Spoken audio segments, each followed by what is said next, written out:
Scene 1. Inspired by true events. The year is 1889. At the South Fork Fishing and Hunting Club, upriver from Johnstown, Pennsylvania. A hard, driving rain falls on a two-story home near a lake that is held in place by an earthen dam. Torrents of water run down the nearby hillsides and into the lake. Elias Unger, 40s, stares out a window, watching the rainfall. He then shifts his gaze towards the dam, where he notices that the lake water level is about a foot below the top of the dam. He quickly throws on a coat and rain hat, and exits the home, heading for the dam at a brisk pace. Scene 2. Outdoor Food Market. 1 year earlier, in Philadelphia, Herbert Weber, mid-20s, is shopping at an outdoor vegetable market with his wife, Martha, mid-20s. Herbert. Let's see, tomatoes, carrots, a head of lettuce. Herbert picks vegetables from various bins and puts them in a canvas bag he is carrying.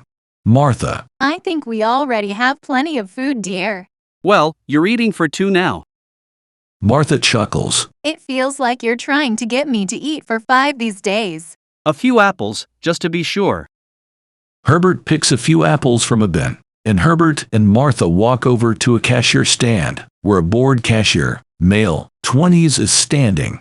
Herbert hands the bag to the cashier, who plops the bag hard on the counter and looks inside it to count the items. Cashier. That will be $1.30, please. Herbert. Are you sure on that?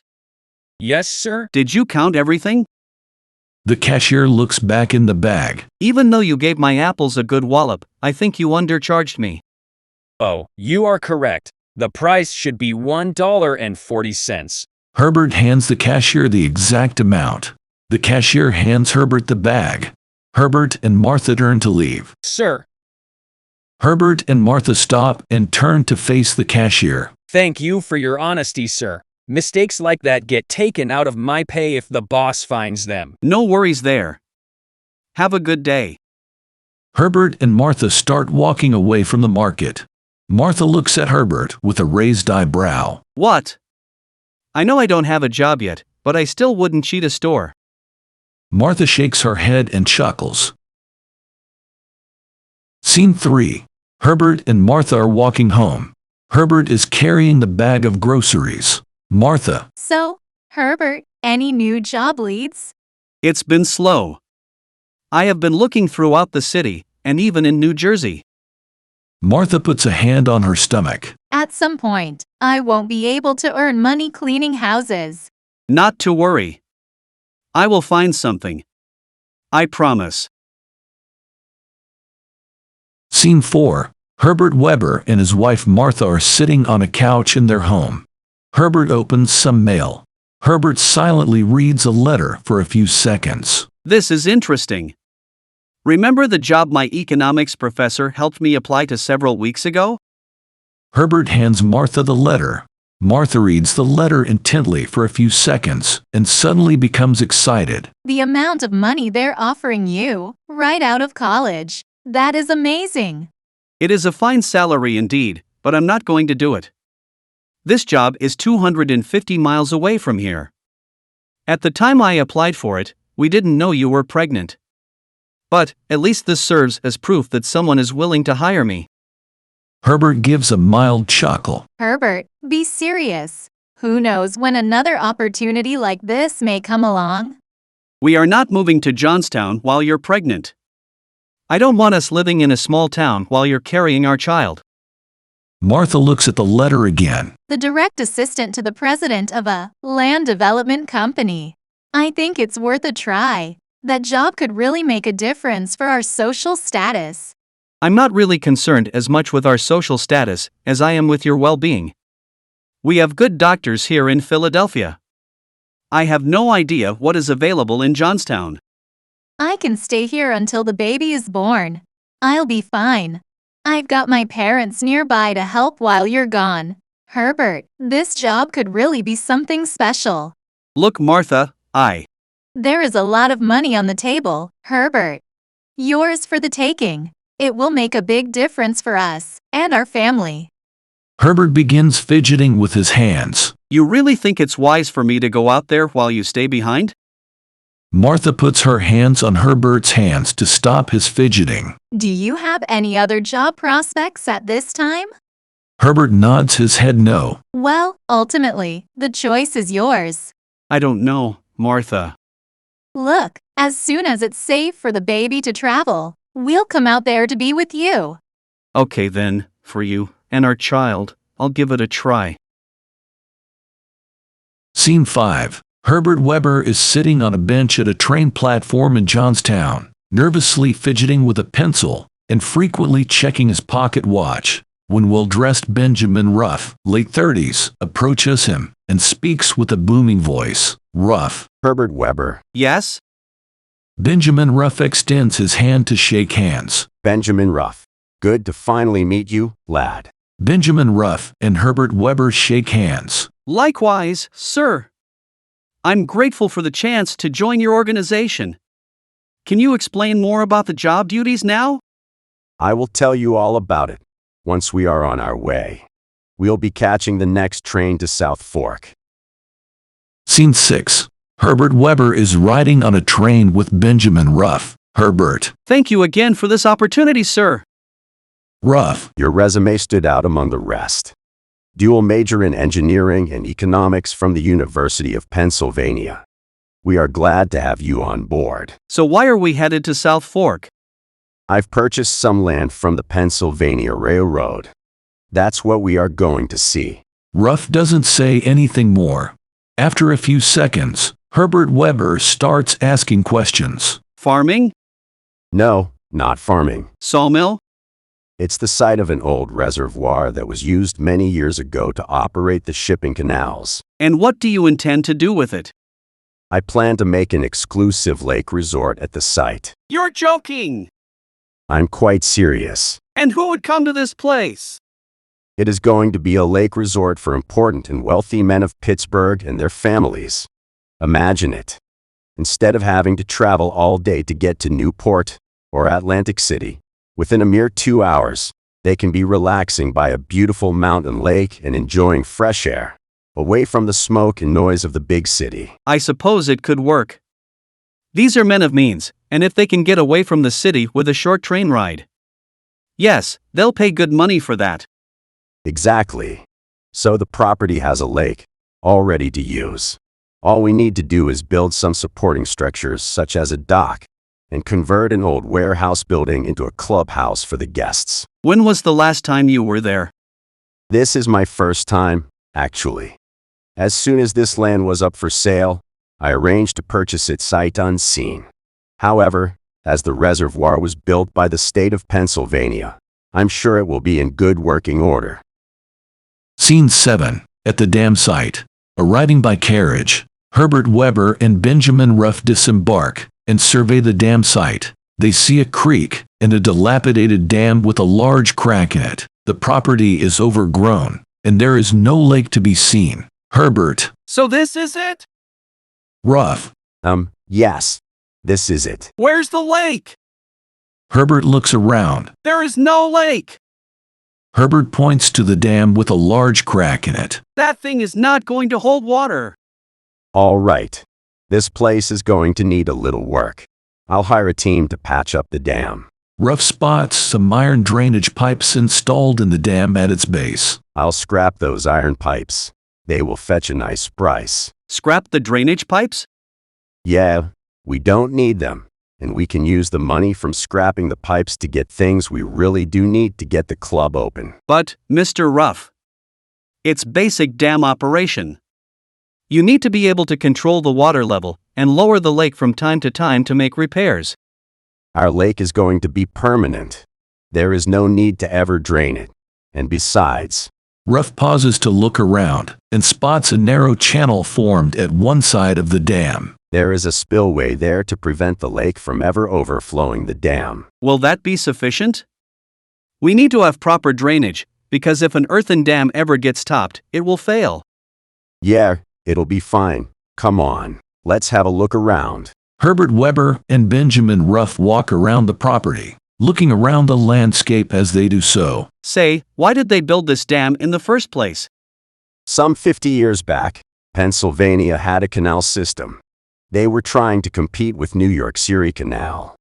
The dam was needed to manage the water level of the canal, but the canal system was shut down over 30 years ago. Why'd they stop using it? The railroad. That's why. Trains were able to move goods across the state in a matter of hours, instead of the 2 weeks it took by barge using the canal. I see.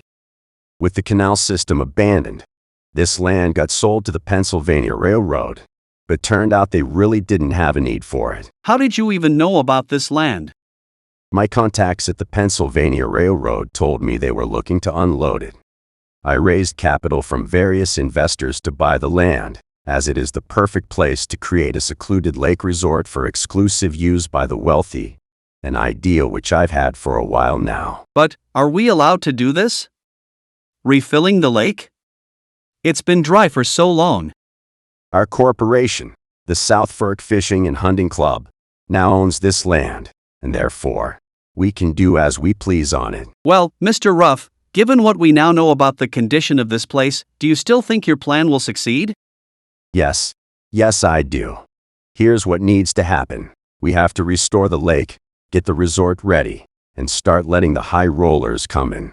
Then we start making money. Herbert Weber nods in agreement. To help get publicity for our new club, we are going to host a sailing festival, inviting other high-end clubs from all around to participate. That will help put our club on the map. Scene 8. A few days later, a team of laborers is at the dam site working on dam repair, with Benjamin Ruff supervising and Herbert Weber observing. Herbert. Now that you've scrapped the drainage pipes, we have a big void at the bottom of the dam here. Herbert Weber points to the base of the dam at the middle, where there is a hole in the dam where the drainage pipes previously were. Ruff talks to the laborers. Add more fill to the area where the drainage pipes used to lay. Herbert speaks to Ruff. Are you sure you don't want to have at least one drainage pipe to control the lake level? We still have a chance to add one before that hole is fully sealed. Too late for that now. In short order, this club needs to be ready for members. We can't host a sailing festival without a lake to sail on. Well, I think. Thinking is good. Now what I need you to think about is getting everything ready so we can open the club. Once we are open and bring in a profit, we can put money back into the club for some improvements. Yes, sir. Ruff walks away to yell more commands at the laborers.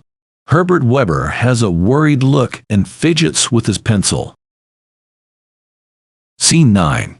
In an office within a wide-open steel mill, the clanging and banging of steel production is heard. Daniel Morrell, 50s, is in the office when his chief engineer, John Fulton, 40s, walks in.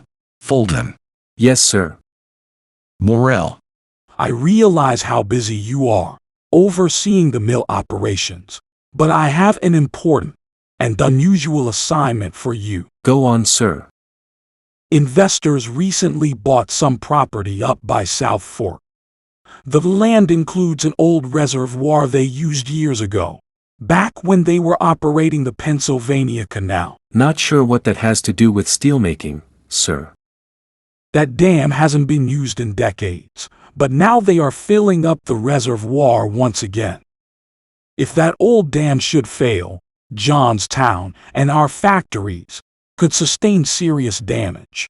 That is how it relates to steelmaking. Why would they need the reservoir again, sir? Honestly, I don't much care why they want the lake. I just want it to be safe. We are going to pay them a visit and see what they are up to. John Fulton nods in agreement. I have a feeling these folks may not know what they're doing up there. Scene 10. Later that evening, at the steel mill, a shrill whistle is heard, indicating the end of a shift. Gunnar Weiss, a German immigrant in his late 30s, with a thin build, slumped shoulders, and gnarled hands from manual labor, puts down his tools. He walks over to a small cashier window where a miserable pay clerk, male, 40s, is handing out pay envelopes, and speaks to the pay clerk. Gunter. Gunter Weiss. Here. The pay clerk hands Gunter an envelope. Thank you and good evening. Gunter exits the steel mill and heads down the street. Scene Scene 11. Moments later, on the street. As Gunnar Weiss walks home, he is joined by his co-worker and friend Boris Woblinski, an enthusiastic, upbeat man in his late 40s. Woblinski. Hello, Gunter. How have you been? Gunter. I'm well, I guess. Are you sure, Gunter? Truth be told, Boris, American life has been more difficult than I expected. I'm grateful for the job, but they sure can work you hard. Mandatory double shifts, 6 days a week sometimes. Work can be very tough, but that's what we do for our families. Speaking of family, how has yours adjusted so far? Martin is a naturally happy boy and seems to be doing fine. But as for my daughter Ursula, I don't think she is too happy being here. She hasn't made many friends yet, and as you know, people like us don't always get the warmest welcome here. Gunter stops walking and turns to Boris, who also stops walking. Gunter. How do you do it? Survive in America? It's no secret that immigrant life is hard. The thing that will help you the most is good English, and trying to reduce the thickness of your accent. Is that really so important? Gunter, language is a window into a culture. If you don't work on mastery of the language of the country you're living in, you're ensuring that life will be challenging. I can speak English. Ha ha. That is technically true. But listen closely to the Americans, how they talk, and try to copy it, and things will go better for you, you know. Less hostility. Gunnar Weiss and Boris Woblinski resume walking. Gunter.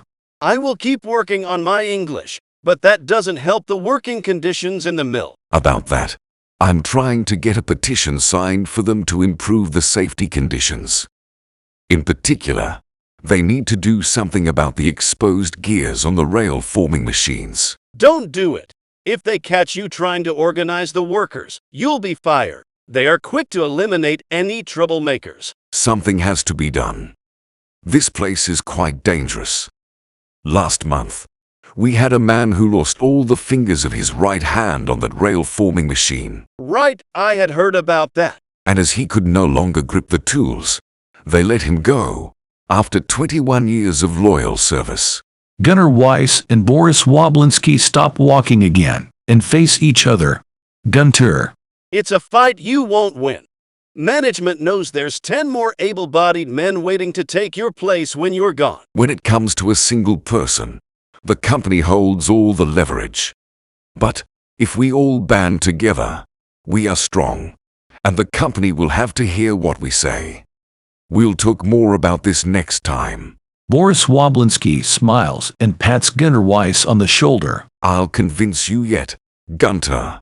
Gunnar Weiss and Boris Woblinski turn and walk in opposite directions. Scene 12. At the lakeshore of the South Fork Fishing and Hunting Club. Benjamin Ruff and Herbert Weber are standing at the lakeshore, admiring the clubhouse. Situated about 50 feet from the lake, the clubhouse is a large two-story building about the size of a large family home. A few piers extend from the shore into the lake for about 10 yards. There are several rowboats stacked in a few piles on the side of the clubhouse. In the lake, there are a few sailboats and a small steam-powered boat sitting in the lake, tied up to dock slips. Rough. So far we have 16 members, and more say they plan to join. Herbert. Great, and we should be ready for opening next week. The clubhouse is ready. All the hired staff are here, and we are in the process of stocking the kitchen and acquiring all the linens. Herbert Weber points to the rowboats on the side of the clubhouse. Herbert. The rowboats have arrived, and the sailboats and the steam-powered boat are already in the water. Well done, Weber. We just need another 10 members or so, and we'll be turning a nice profit. Herbert Weber nods affirmatively, and then peers at the dam in the distance, while wearing a look of worry. Scene 13. At the Weiss home in the evening. Gunter Weiss enters his home to find his pretty daughter Ursula, age 17, and rambunctious son Martin, age 6, awaiting his return. Gunter. Hello. Martin is elated at seeing his father. Martin. Papa. Ursula greets her father. Hello, Father. Gunter hands some money to Ursula. Ursula, here is $3. I need you to go to Quinn's store tomorrow and pick up some oatmeal, bread, and blueberries. Yes, Father. What's wrong, dear? Nothing, Father. Everything is fine. Ursula, my dear, I can tell when something is bothering you. I can't help you if I don't know what it is. Well, as I've said before, I don't like it here. Once we save enough money, can we go home? We are home. This place, it's not home. Can we go back to Germany with enough money, buy some land, and maybe a few cows? I know we took a risk coming to America. Remember, we didn't have many opportunities back in Germany. Ursula looks away from Gunter. Gunter continues. We can make this work. I know your mother would have wanted us to try. My life here is just watching over Martin and doing the chores. I thought coming to America was going to give us a better life. But life here feels worse than what we had back home. My dear, I'm working as hard as I can. Once we can save up a little more money, we'll look for a better place to live. Can you please just be patient a little longer? Ursula gives an affirmative nod to Gunter. Scene 14. The next day, at Quinn's store. Ursula enters Quinn's store, located in downtown Johnstown. When she gets to the blueberry barrel, she looks in it to see it empty, except for a few mushed blueberries at the bottom that no one would want to eat. The disappointment shows on her face when store worker Elmer Quinn, age 18, with the physique of a stallion, swoops over to offer assistance. Elmer. Hello, miss. Are you looking for blueberries? Yes. Elmer gives a smile. Wait here just a moment. Ursula checks out Elmer as he walks away from her and into the stockroom.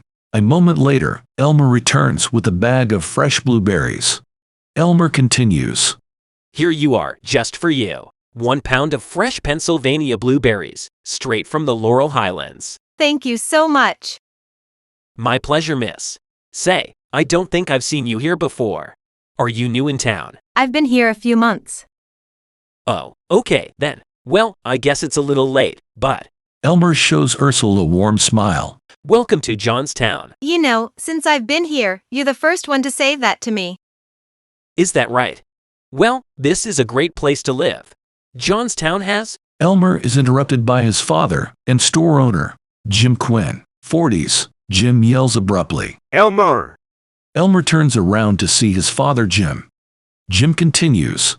I need the stockroom swept, and take those jars of vinegar to the upper storage loft, right away. Elmer leaves abruptly. Ursula looks at Elmer with interest as he walks away. Then she pays for her items and leaves. She is smiling as she exits the store. Scene 15. At Quinn's store. Later that evening, after the store is closed, Elmer is sweeping the floor while talking with his father, Jim. Jim. And so, Elmer, you are not to flirt with the likes of her. Stay focused. Papa, I am focused. Right, and I saw what you were focused on. You need to focus on our business, which is vital for our family. Besides, Jim softens his tone a bit. You don't need to mix with the other side of the tracks. Plenty of young lasses right here in our neighborhood for you. What are you trying to say? Look, Elmer, I am not anti-immigrant. I applaud them for how hard they work and the sacrifices they make to come here. However, I'm concerned that if someone like that sees someone like you, they're thinking, this could be my ticket. Elmer shakes his head no. Jim continues. How will you know if they're attracted to you, or your wallet? There's plenty of nice girls in our neighborhood you can select from, and you can be confident that they'll like you for who you are, and not what you have. Jim pats Elmer on the shoulder and walks away. Elmer is holding his broom and gazing out the window. Scene 16. At the lakeshore of the South Fork Fishing and Hunting Club. Benjamin Ruff and Herbert Weber are standing near the shore of the lake, with the clubhouse some 50 feet away, watching guests enter the clubhouse of the newly opened resort. Ruff. Well, a few weeks in, and I'd say the club is off to a great start. Herbert. Yes, the people seem to be enjoying themselves immensely. Ruff extends his arm and points out in the distance. Look, There goes Robert Pitcairn and his family. And there's Mr. Carnegie, one of the wealthiest men in the world. Andrew Mellon, 30s and handsome, is walking towards Ruff and Herbert Weber. Mellon. Hello, Benjamin. Hello, Mr. Mellon. Enjoying your stay? Yes, everything is splendid. I'm a big believer in the restorative powers of being out in nature, and this club has been ideal for getting away from the noise and chaos of Pittsburgh. Andrew Mellon continues walking towards the clubhouse. Herbert speaks to Ruff. Mellon, Carnegie, Pitcairn, some of the world's richest and most powerful men are members of our club. You had the right idea, Mr. Ruff. Ruff points to a boat out on the lake. Yes, and over there on the lake is one of the newest members, Chaparral Bickerstaff. Who? Chaparral Bickerstaff. He's the new head of Railroad Switchlever Corporation. They sell equipment to the Pennsylvania and B&O railroads. He recently took charge when his father died suddenly. The rapid growth of the rails has made him very wealthy very quickly. I see. Each new member adds to the value of the club, and because of his money and social status, especially Chaparral Bickerstaff. Well, maybe we should put some of that money back into the club, And we are. We are planning to have indoor plumbing installed in the clubhouse. Sir, I was referring to some safety upgrades, strengthening the dam, and maybe adding a second spillway. Those are all good ideas, and we'll get to them. But right now, I'm focused on the big sailing festival coming up soon. That event is crucial for recruiting new members. Perhaps we should delay the festival until the club is truly ready, from both a comfort standpoint and a safety standpoint. Can't do that. Invitations have already been sent out to sailing clubs all over, as far away as Boston. We shouldn't wait too long for the safety upgrades because... Here's what needs to happen. Your job is to make sure the preparations for the sailing festival get done. The success of the club depends on the success of the festival. Do you understand? Yes, sir. Scene 17. At the South Fork Fishing and Hunting Club, on a sailboat on the lake. Robert Pitcairn, 50s, and his wife Mrs. Pitcairn, 50s, are in a small sailboat on the lake at the club. Mrs. Pitcairn. In just a few hours we went from the smoke and noise of Pittsburgh to the peace and quiet of this place. I'm glad we became members here. Robert Pitcairn. Agreed, and I really needed a short break to clear my head. The railroad can get the better of me sometimes. There's talk of more unionization and a potential strike. Not again. My thoughts exactly. All this union busting is exhausting, which is why I need to recharge my energy here for a few days. Robert Pitcairn operates the sail rig on the boat while he continues talking. The summer of 1877 is still fresh in my mind. We went away for a week, and all hell broke loose with a major strike, and the train depot was set ablaze by the strikers. I don't want a repeat of that. Yes, that was most unpleasant. I've come to learn that while we need to be firm, giving just a little bit of position in a negotiation can actually save a lot of money in the long term. If we can avoid another strike like that. Take in some of this fresh mountain air, and you'll be ready for anything when we return to Pittsburgh. Robert Pitcairn smiles and nods in agreement. Scene 18. At the South Fork Fishing and Hunting Club. Club member Chaparral Bickerstaff, male, 30s, impeccably dressed, exuding arrogance, is hanging out with another couple, Mr. Mullins, 40s, and Mrs. Mullins, 40s, at the base of the waterfall that is formed by flow from the spillway adjacent to the dam. Mrs. Mullins. This is nice. Bickerstaff. Yes, quite enjoyable indeed. Just then, Chaparral Bickerstaff notices a fish flopping around on the rocks near the base of the waterfall. Bickerstaff. Damn! That's one of the game fish we stocked the lake with! These fish are getting out through the spillway! Mr. Mullins. Sure, a few might get out that way, but most will stay in the lake. We have a special train car bringing live black bass from Lake Erie at a cost of $1 per fish. They are put there for us to catch. I'm going to have a word with management on this. Right. I'm not sure if anything can be done about it. A fish is going to swim where it wants to swim. Maybe you could post a sign for the fish. No swimming beyond this point. Chaparral Bickerstaff is not amused and shakes his head negatively. Bickerstaff. In all seriousness, we can use screens in front of the spillway to keep the fish in the lake. I am going to insist management take action on it. Just then, a commotion is heard on the top of the dam, about 50 yards away and up an embankment from where Bickerstaff and Mr. and Mrs. Mullins are standing. 2 stagecoaches are seen, one on each side of the dam, trying to get across. After a brief pause, one of the stagecoaches goes across the dam while the other one waits its turn. Bickerstaff continues. And that's another thing. The dam top needs to be widened, as right now, only one carriage can pass at a time.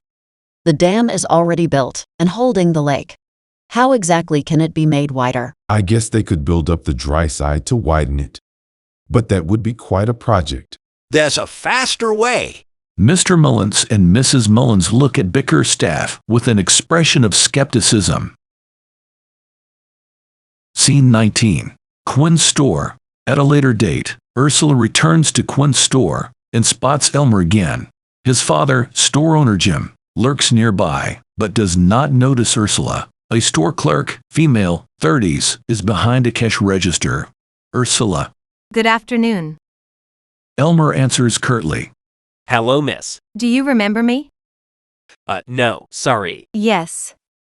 Yes, you do. You know, you helped me get some fresh blueberries last time I was here. Sorry, miss. I help lots of people get items all day long. An upset look comes over Ursula. She drops the groceries she was carrying right in front of Elmer's feet and turns and leaves the store without buying anything. Jim does not notice any of that commotion. Jim speaks to the store clerk. I have to run some errands. I'll be back in 2 hours. Jim exits the store and starts heading along the sidewalk. Elmer watches him, and the moment Jim turns the corner, Elmer turns to the store clerk and speaks to her. Can you mind the store for a bit, please? Store clerk. Sure. Elmer runs down the street in the direction where Ursula headed. The store clerk smiles as Elmer runs after Ursula. Scene 20. In downtown Johnstown, Elmer jogs through busy streets, looking for Ursula. A dejected look comes over his face, but is suddenly erased as he spots Ursula coming out of a shoe repair shop, carrying a pair of her father's work boots. Elmer runs up to Ursula. Ursula continues walking past him. Elmer then walks alongside Ursula. Elmer. Look, miss, I'm sorry about back there.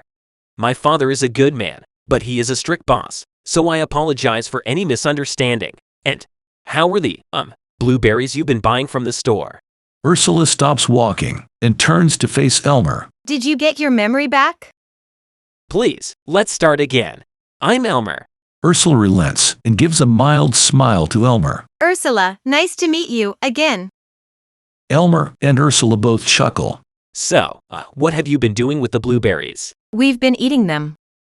Elmer freezes for a moment. Then he places his hand on his forehead. Right, of course.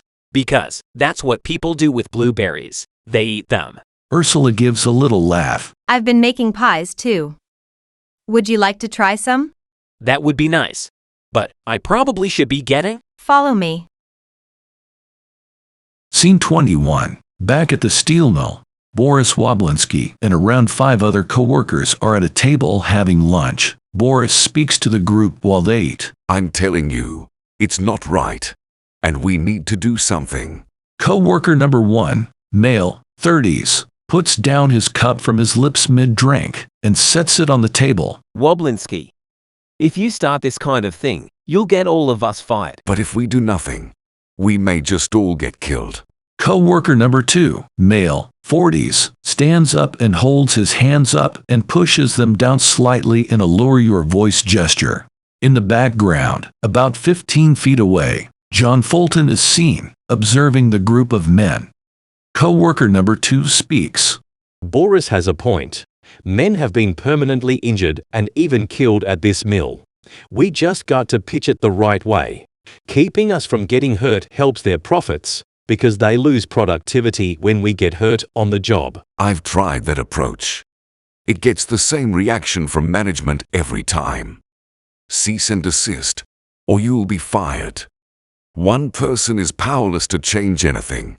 But together, maybe we can make this a better place to work. Okay, so what's your idea, Boris? I will present a petition, signed by all of us, saying that if they don't address our safety concerns, we're walking off the job. Together, we are strong, and the company will see that the best course of action is to meet our demands. John Fulton has an angry look and quickly walks off. None of the men at the table notice Fulton. Scene 22. At the clubhouse of the South Fork Fishing and Hunting Club. In the clubhouse dining room, there are several tables where groups of 3 to 6 club members are dining. At one table, Chaparral Bickerstaff is dining with Mr. and Mrs. Mullins. Bickerstaff. And so, that's how I made my fortune. Mrs. Mullins. Don't you mean inherited your fortune? Well, while I did inherit it, I've also been growing the business. Why, without my expert guidance, we wouldn't have the success we did so far. Remarkable. Chaparral Bickerstaff checks his pocket watch. Well, I'd love to stay here and chat more, but I have some other matters to attend to, so I'll bid you good evening, and hopefully see you out on the lake tomorrow. Bickerstaff stands up, lays his napkin down on the table, and walks away. Mr. Mullins speaks to Mrs. Mullins. He seems to really like the sound of his own voice. Scene 23. At the clubhouse, later that evening. Guests are filing out of the clubhouse dining room after dinner. Herbert Weber is sitting alone at a table having a cup of tea, when Chaparral Bickerstaff approaches Herbert Weber at his table. Bickerstaff. Oh, Mr. Weber, might I have a word, please? Herbert Weber speaks. Yes, sir? I must discuss some critical improvements that are needed right away. Go on, sir.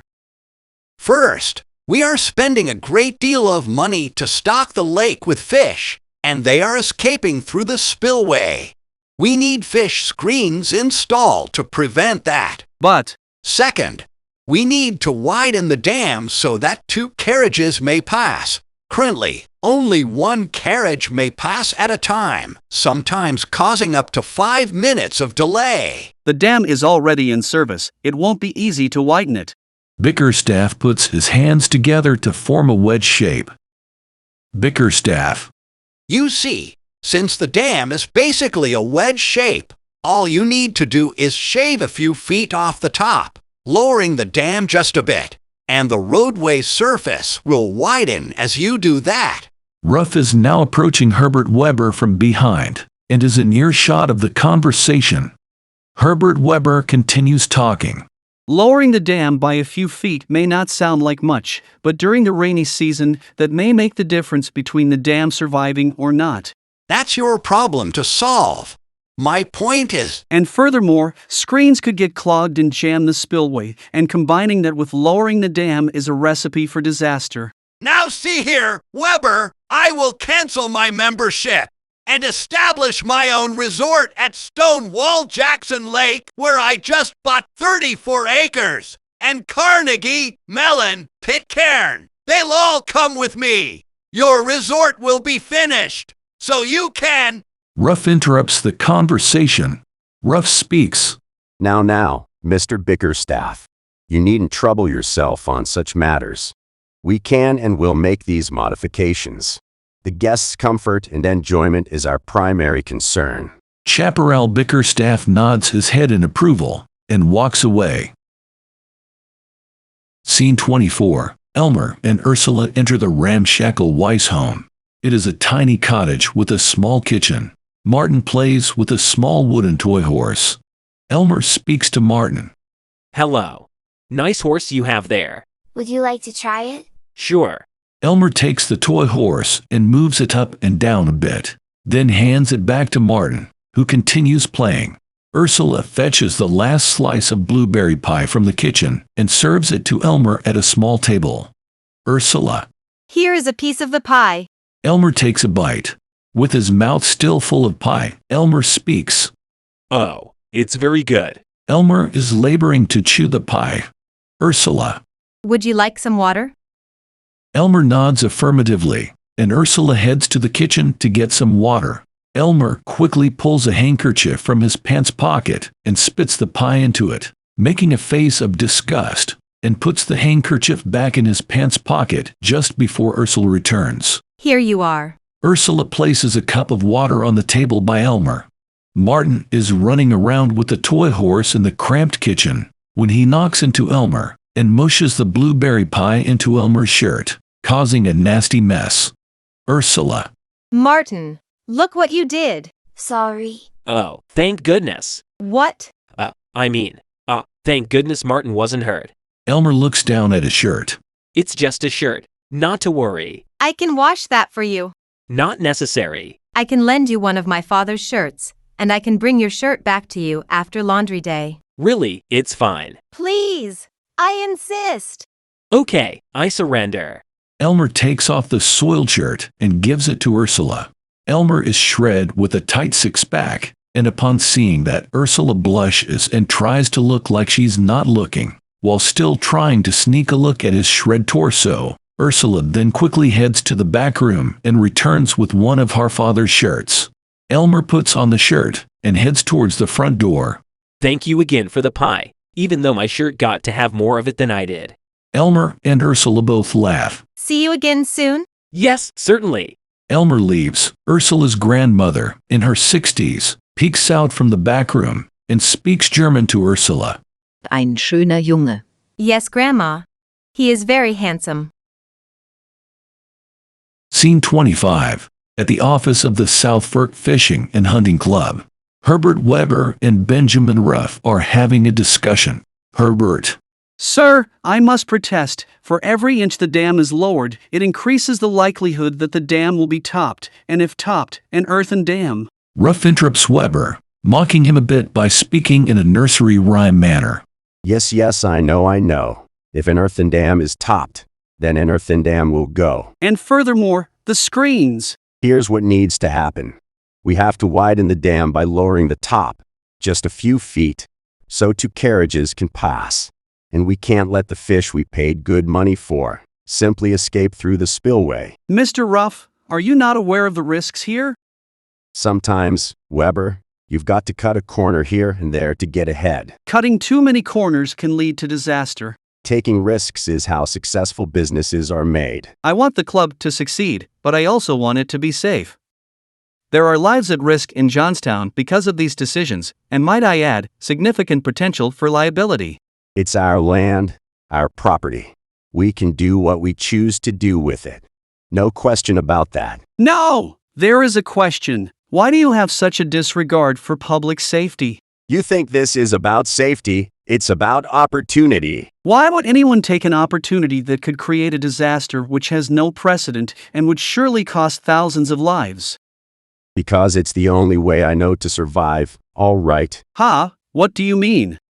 My father died at the Battle of Gettysburg when I was just a boy. My mama couldn't handle it, took to drinking, couldn't take care of us. We lived in squalor, rarely had enough to eat. I never knew that. And I vowed, I'm not going to keep living that way.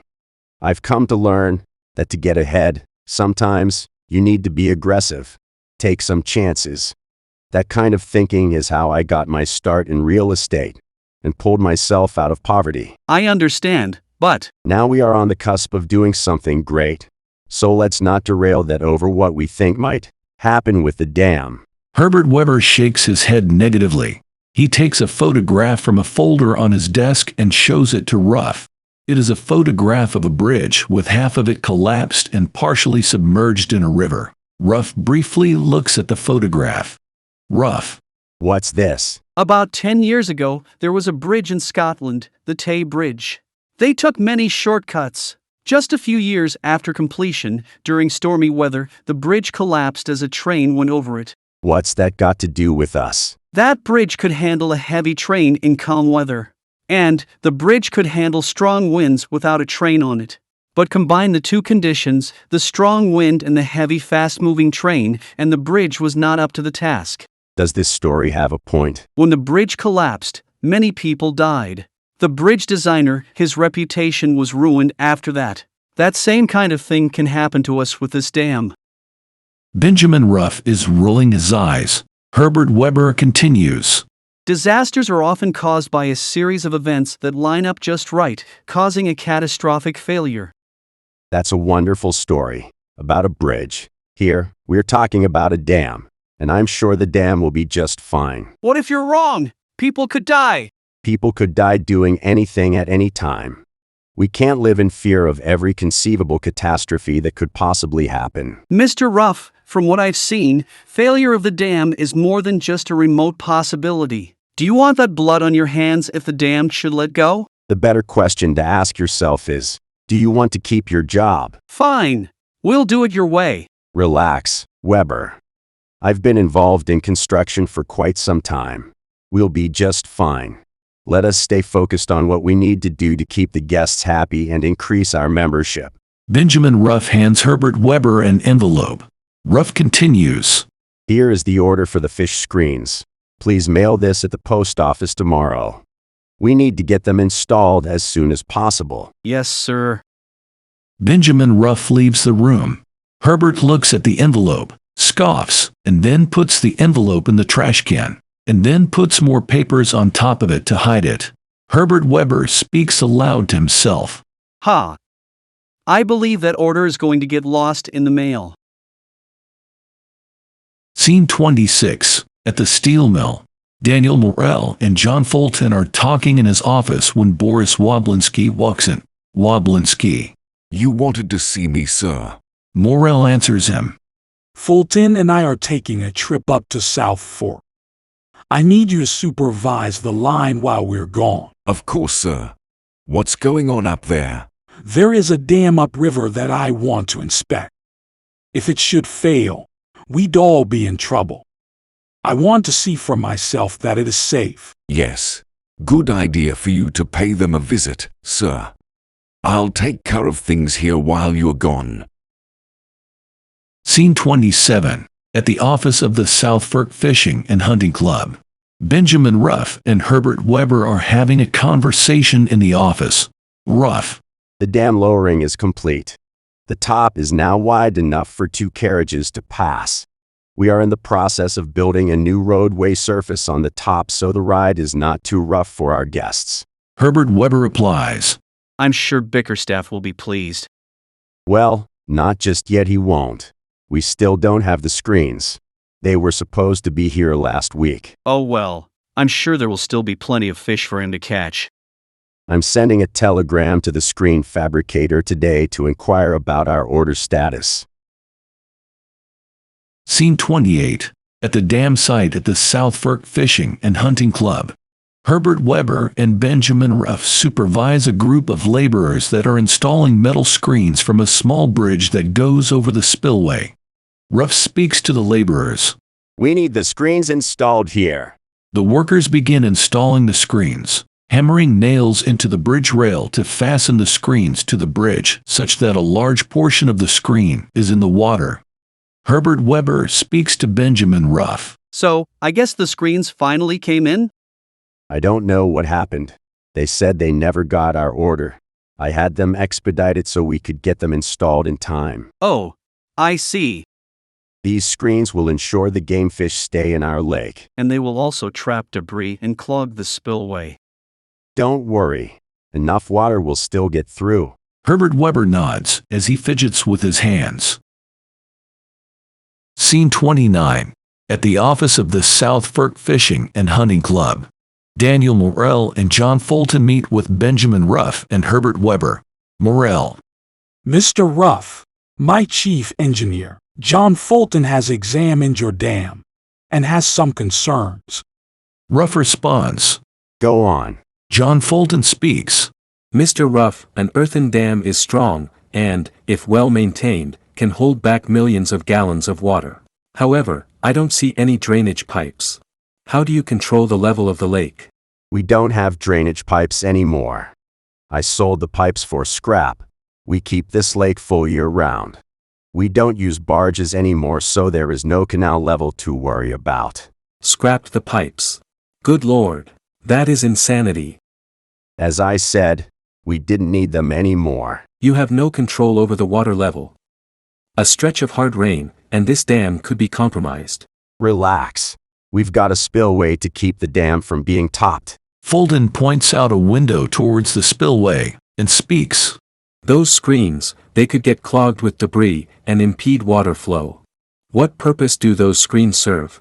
They keep our game fish in the lake. You are risking the integrity of the dam over fish? The fish are a critical part of our business model. Guests come here to go fishing. They expect to catch some fish. We strongly urge that you remove the screens and build a second spillway there, on the western side, to keep the dam safe. Furthermore, the dam seems to have a slight sag in the middle. Proper earthen dam construction mandates that the dam center is the highest point of the dam, not the lowest. Thank you for your input, Mr. Fulton. We'll take it under advisement. Daniel Morrell interjects. Look here, Mr. Ruff. Johnstown may not have all the glamour of Pittsburgh where your wealthy members reside, but Johnstown is a city of progress. We've got state-of-the-art Bessemer steel mills, rail stations, electric lights, telephones, and not to mention 30,000 residents. People whose lives are at risk if this dam should fail. Benjamin Ruff is staring out the window, not giving full attention to Morrell, as he continues speaking. Now, as president of Cambria Iron Works, I am prepared to provide engineering and financial resources for making the repairs and— Mr. Morrell, honestly, I don't give a damn what you think of our dam. Now, would you like to stay for dinner? Tonight we're serving lamb. Ruff gives an insincere smile. Morrell and Fulton look at each other incredulously and leave. Herbert Weber speaks to Ruff. Sir, I know we've already had this discussion, but they do make some valid points. Here's what needs to happen. The main goal now is to prepare for the sailing festival. Once we get past that, maybe we'll look into some of these things. Herbert Weber looks down and shakes his head. Ruff notices Herbert Weber is visibly unhappy. I'm not sure I see it your way, Mr. Ruff. Tell you what, Weber. To help you see things more clearly, I'm going to put you down for a bonus of $100, contingent on a successful sailing festival. Hopefully that will realign your priorities. Herbert Weber's expression changes from unhappy to mild excitement. $100? Well, thank you, sir. You'll receive that bonus the day after the festival. That should motivate you to keep the proper focus. Yes, sir! Scene 30. Daniel Morrell and John Fulton are on the train heading back to Johnstown. Morrell speaks. I think the dam is unsafe, and Ruff seems to think it's fine. One of us has to be wrong, and for the sake of Johnstown, I really hope that it's me. John Fulton replies. You're just going to let him ignore us? My hands are tied. It is his land. The law is not on our side. There is nothing that can be done to compel him to make things to our liking. You're telling me that what he does on his land puts us at risk on our land, and there's nothing anyone can do about it? That seems wrong. I will tell you this. If that dam ever does break, I will make sure he pays a heavy price for his negligence and disregard for safety. Right. And speaking of safety, that reminds me, I need to talk to you about Woblinski. Scene 31. At the office of the South Fork Fishing and Hunting Club, Herbert Weber is alone in the office, writing a letter to his wife Martha, who is in Philadelphia. Martha, my dear. I hope you are well. My boss, Mr. Ruff, is quite ambitious, and it seems that ambition can skew the moral compass like nothing else. I have serious safety concerns about a dam in use here at the site. Ruff assures me he will make repairs in the off-season, but I really don't think he means it. He has offered me a sizable bonus once our sailing festival commences next month. As soon as I have that bonus in hand, I'm going to resign and head straight home to you. With love, Herbert. Scene 32. Elmer and Ursula walk along a wooded path that overlooks a river, and railroad tracks that run along the river. Are you sure your father won't mind that we are here? Actually, I'm quite certain that he would mind if he knew. But he is at work all the time, so he's not going to know. A train in the distance whistles. Elmer and Ursula observe the train. There's the train, bringing steel beams from the mills here in Johnstown, and taking those beams all over the country, to be used in buildings, bridges, all kinds of things. Elmer pauses and looks out in the distance. My father wants me to keep working in his store, but I'm a bit jealous of those beams. I wish I could get on a train and get out there and see some of the world. Ursula nods affirmatively. You've come here from Germany, so you have seen more of the world than I. How do you like it here so far? My parents had talked for years about trying to make a new start in America. My mother died just before we were to set sail. I begged my father to cancel the plan, but he insisted on bringing us here anyway. He found a job at the steel mill. Many people in this town work in the mills. I hear the pay is good.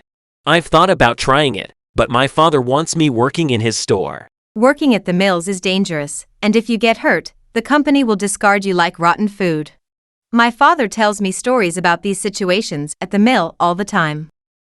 I hadn't even given any thought to that sort of thing. You see, Elmer, with you, your boss is your father. At least he cares about you. He'll try to see that you don't get hurt. In the mills, the bosses don't care if you get hurt, because they can just hire someone else right away to replace you. My father tends to shelter me. I don't know much about what goes on outside of our store. At least now I know enough to think twice about that idea of working in the mill. I really appreciate what you just told me. Elmer gives Ursula a warm smile. So back to you. You were starting to tell me about your experience moving to a new country. Ever since we came here, I have been nothing more than a caretaker for my younger brother. I love my brother, but I also want to live my own life. Do things for me. That may sound selfish, but that's how I feel. No, I understand. I don't think there is anything wrong with having some plans, some dreams, for yourself. Not sure how yet, but I am planning to find my way back to Germany. I see. Well, before you make a rash decision, you should think carefully about it. You already made the journey here, and America has much to offer. Maybe for some, but not for me. I mean, certainly there are interesting places in America that I would like to see, such as Atlantic City and Niagara Falls. Niagara Falls. Yes. I've heard it is incredible, and I've always loved waterfalls. Ursula looks away with a look of disappointment. I just haven't really felt happy since we've arrived here. Well, I'm glad we're here together now. Yes, so am I. You know, since I've come to America, all I could do was think about going home, but right now, all I think about is being here, right here. Elmer and Ursula share a long kiss. I still need to return your father's shirt. How about I come over sometime after work? I will bring the shirt and some fresh fruit for an evening picnic. I'd like that. Ursula goes from a smile to a pensive look. But you'd have to come by no later than 8 p.m. to make sure you're gone before my father gets home from work. Elmer smiles and nods affirmatively. Scene 33. At the club office of the South Fork Fishing and Hunting Club. Herbert Weber is speaking to Benjamin Ruff. Weber. Mr. Ruff, I need to return to Philadelphia for a little while. Benjamin Ruff replies. We've got much to do before the sailing festival. You can go after that. You know my wife is with child, but she's currently fallen ill. I need to be there. 3 days. If you're not back in 3, then don't bother coming back. Thank you, sir. Scene 34. At the Webers' home in Philadelphia. Herbert Weber opens the door and walks in the home. His wife Martha is standing in the kitchen and is surprised and ecstatic to see him. Martha has a noticeable baby bump. She hurries over to give him a big embrace. Herbert, what are you doing here? I had to see you. Martha continues embracing Herbert. I missed you so much. Scene 35. Later on, at the Webers' home. Martha and Herbert are sitting on a couch, talking. Martha. So you're back earlier than I expected. Did you get that sizable bonus you wrote me about? No. I didn't. The truth is, Martha, I can't be part of slipshod practices that jeopardize human lives. I'm thinking to just stay for good, look around for some job here in Philadelphia. A look of disappointment comes over Martha. Oh, I see. How much was the bonus anyway? $100. $100. And when were you to receive this? In a few weeks. Herbert, that is a lot of money. We could move to Society Hill with that kind of money. Can't you go back and grind through it for a few more weeks until you get that bonus? Martha, I want to provide the best life I can for us, but I need to be able to sleep at night. Herbert, dear, I know you are a hard worker and a good man with a strong sense of what is right. Through your hard work, you have managed to get an opportunity to earn nearly a year's worth of income in one day, if you persevere for just a short while. Herbert lowers his head. Think of it. That is a lot of money. It will buy us freedom and security at a time where we really need that. I know you're not fully comfortable with this job, but I'm asking you to push your limits for just a little while, get the bonus, and then come back and we'll figure out the next chapter together. All right. You make a good point, Martha. I will do whatever I have to do in order to make it through the sailing festival. I've got to stay on Ruff's good side to make sure I get that bonus, and once I have it in hand, I'm coming back to you and leaving Johnstown for good. Martha nods her head affirmatively and smiles. Herbert kisses Martha softly on the forehead. Scene 36.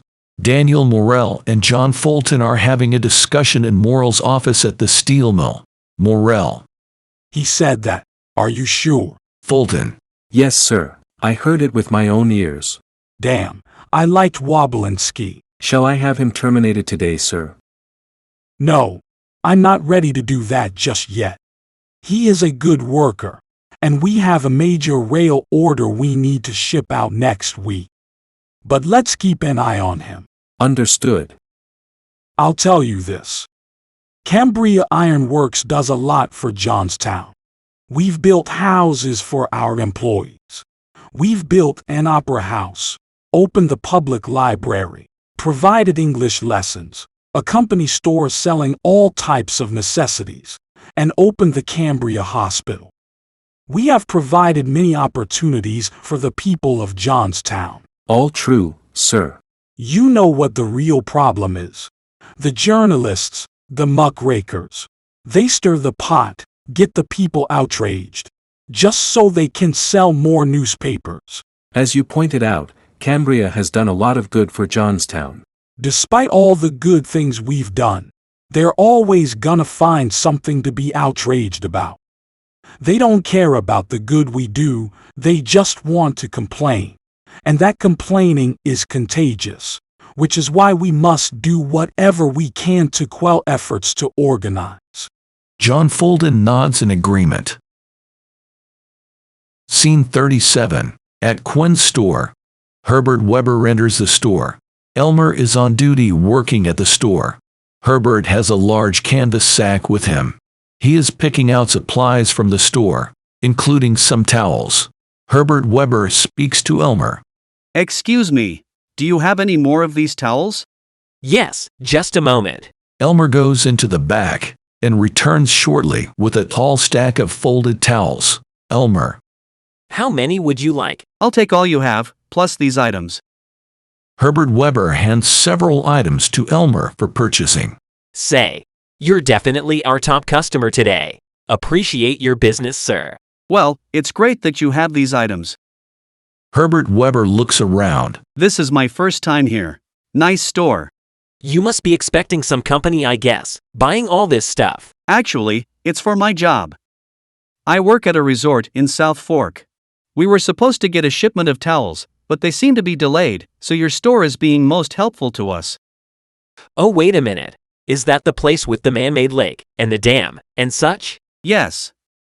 That's the one. Hey, some people around here are worried about that lake, thinking if that dam breaks, we're in some serious trouble down here.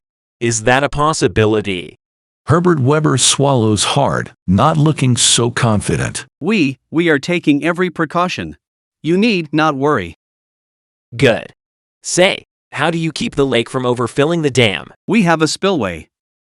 It's like a little river running out one side of the dam, then it runs down along the side of the dam, to the bottom of the valley, and in doing so, it makes a nice 80-foot waterfall. Waterfall. That sounds nice. Anyway, thanks for your business. That will be $18.40. And I gave you one towel at no charge. Thank you, I'm Elmer Quinn. Herbert Weber gives Elmer the money for the items. Elmer, nice to meet you. I'm Herbert Weber. Would you like me to tie this up for you, so you can carry these supplies on the train back to South Fork? Sure. That would be great. Elmer ties up the sack with twine and hands it back to Herbert Weber. There you are. Herbert turns and starts walking away. Then he stops and turns back to Elmer. If you ever get tired of working in this store, you might want to consider working at our club. We could use some help. If you're in South Fork, stop by our office and tell them you're there to see Herbert Weber, and I will show you around. Certainly. Herbert Weber leaves the store. Elmer writes down on a piece of paper, Herbert Weber, South Fork, Waterfall. Scene 38. At the Weiss home, Ursula, her grandmother, and brother Martin are at home. When there is a knock on the door, Ursula opens the door to reveal Elmer. Ursula. Elmer. What are you doing here? My father closed the store early today.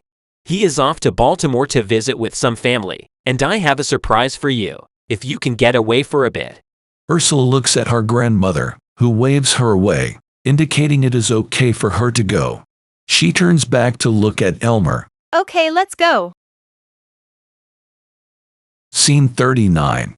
In downtown Johnstown, Ursula and Elmer are walking along the streets of Johnstown when Elmer produces from his pocket 2 train tickets to South Fork. Elmer. We're going on a little excursion. Ursula's eyes widen with excitement. Scene 40. Downriver from the dam. Elmer and Ursula are downriver from the dam, in the valley, along the bank of the river, gazing up at the enormity of the dam. A waterfall off to the left side of the dam is running down the sides of the dam, from the dam spillway. A few people are hanging out near the waterfall. Elmer takes out some food from his bag and shares it with Ursula. They sit on some tree stumps to eat the food. Elmer. I know you'd like to see Niagara Falls, and someday, I will take you there, but for now, at least I can take you here. Wow. It is amazing. A beautiful waterfall, and that dam is so big. After we finish eating, we'll go see the lake. Scene 41. Outside the clubhouse of the South Fork Fishing and Hunting Club. Elmer and Ursula approach the club office when a security guard, 30s, approach us. The guard speaks. Hey, you can't be here! Hello, my name is Elmer Quinn. We are here to see Herbert Weber. He knows us. The guard gives a look of disbelief, and then pulls a pistol from a holster on his hip, and points the gun skyward. Really? He knows you! Are you certain? Elmer and Ursula nervously take 2 steps backwards, moving away from the guard. I'm giving you one chance to leave this property, and if you don't... Just then, Herbert Weber comes out of the club office. Herbert speaks. What is all that yelling about? Herbert Weber spots Elmer. Elmer. This is a surprise. Herbert Weber waves off the guard. The guard tips his hat to Elmer and Ursula, and speaks to them. No harm meant, just doing my job, given who the members of this club are. We take security very seriously. The guard walks away. Elmer speaks to Herbert Weber. As you said, Mr. Weber, if I was in South Fork, to let you know, and I'm in South Fork now, and I wanted to let you know that. Indeed. I see that. And this is? Herbert looks towards Ursula. Oh, sorry, this is my friend Ursula. Nice to meet you. I have a busy afternoon today, but let me quickly show you. This is our clubhouse, right on the lake. And we have rowboats, sailboats, fishing, hunting, lots of activities. Impressive. This club is for members only. But, as it is a light crowd today, I will let you and your friend take a rowboat out on the lake for a few. Just please put it back when you're done. Of course. And, as I mentioned before, please think about working here. We could use a deckhand to help with the boat launching. You could enjoy the clean mountain air, and get paid well while doing so. That's very kind of you, Mr. Weber. I'll give it some consideration. Please do. For now, I must bid you good afternoon. The weather is lovely. Enjoy some quiet time on the lake. Scene 42. In a rowboat on the lake at the South Fork Fishing and Hunting Club. Ursula and Elmer are facing each other in a rowboat on the lake. Elmer is rowing. Ursula speaks. It's very peaceful. The air is clean. So much nicer than the smoke-filled air of Johnstown. You can even hear birds. Indeed. Can't believe the size of this lake, way up here in the mountains. This place reminds me of a lake near my village in Germany. Oh. Hagenberg. It's got a lake like this, but a little bigger. You can fish, use a boat. Very nice. Ursula gazes off into the distance. I'm determined to find a way back there. Why? What's in Hagenberg? I really miss it. Food I like. People I know. Well, we have many kinds of different food in Johnstown, including German food. You can have all that while living here. I had cousins I was close with, and my friends Ingrid and Monica. Maybe we could go back there together someday. I'm sure it is. I suppose I could visit, but I like it right here in the United States. Besides, my family is here. I don't want to leave them behind. That is your choice, and I understand. Come on. This country has a lot to offer. You just have to give it some more time. Ursula looks away from Elmer. Elmer, you are a very nice person, but I don't want to be serious with anyone here in America. You've been gone from Germany for a little while now. It probably is not how you remember it. I'm not sure how, but I am going to get back there. Here's what would happen. You'd go through all this trouble, running away back to Germany. You'd get there, only to be reminded of why your family left in the first place. Look, I appreciate all you've done, and taking me here, but this is not going to work. Besides, my father is strict. Your father is strict, and they are both making it even harder for us to be together anyway. So, I don't think we should see each other after today. I guess I just can't compete with Germany, can I? Please, just take me home. Elmer nods and starts rowing the boat towards the shore. Scene 43. At the dam site. Herbert Weber and Benjamin Ruff are discussing dam modifications. Herbert Weber speaks. We have now addressed all of Mr. Bickerstaff's concerns. The dam is lowered to make the passage wider. We put down a new roadway surface on the dam top, and the fish screens have been installed. Good man, Weber. Again, sir, I must say. Herbert Weber stops himself mid-sentence. Ruff replies to Weber. Yes. Really looking forward to the festival. It's going to be great. Yes, Weber, you're right about that. Herbert Weber looks at the sky and notes ominous storm clouds rolling in. Herbert Weber speaks. We'd better get inside. You go ahead inside. I will meet you in there shortly. I just need to inspect the new dam roadway surface before the rain starts to fall. The wind begins to pick up. Can't you do that later? It looks like it's about to come down hard. I won't be long. See you inside in a few minutes. Herbert Weber heads inside the clubhouse. Ruff briskly walks out on the dam. Just as he gets to the middle of the dam, a bolt of lightning strikes Ruff and kills him. Scene 44. At a funeral parlor. Benjamin Ruff lies in an open coffin. Elias Unger approaches a podium and addresses an audience of about 50 people, seated amongst several rows of benches. Near the front row, Chaparral Bickerstaff sits. Herbert Weber is seated near the back.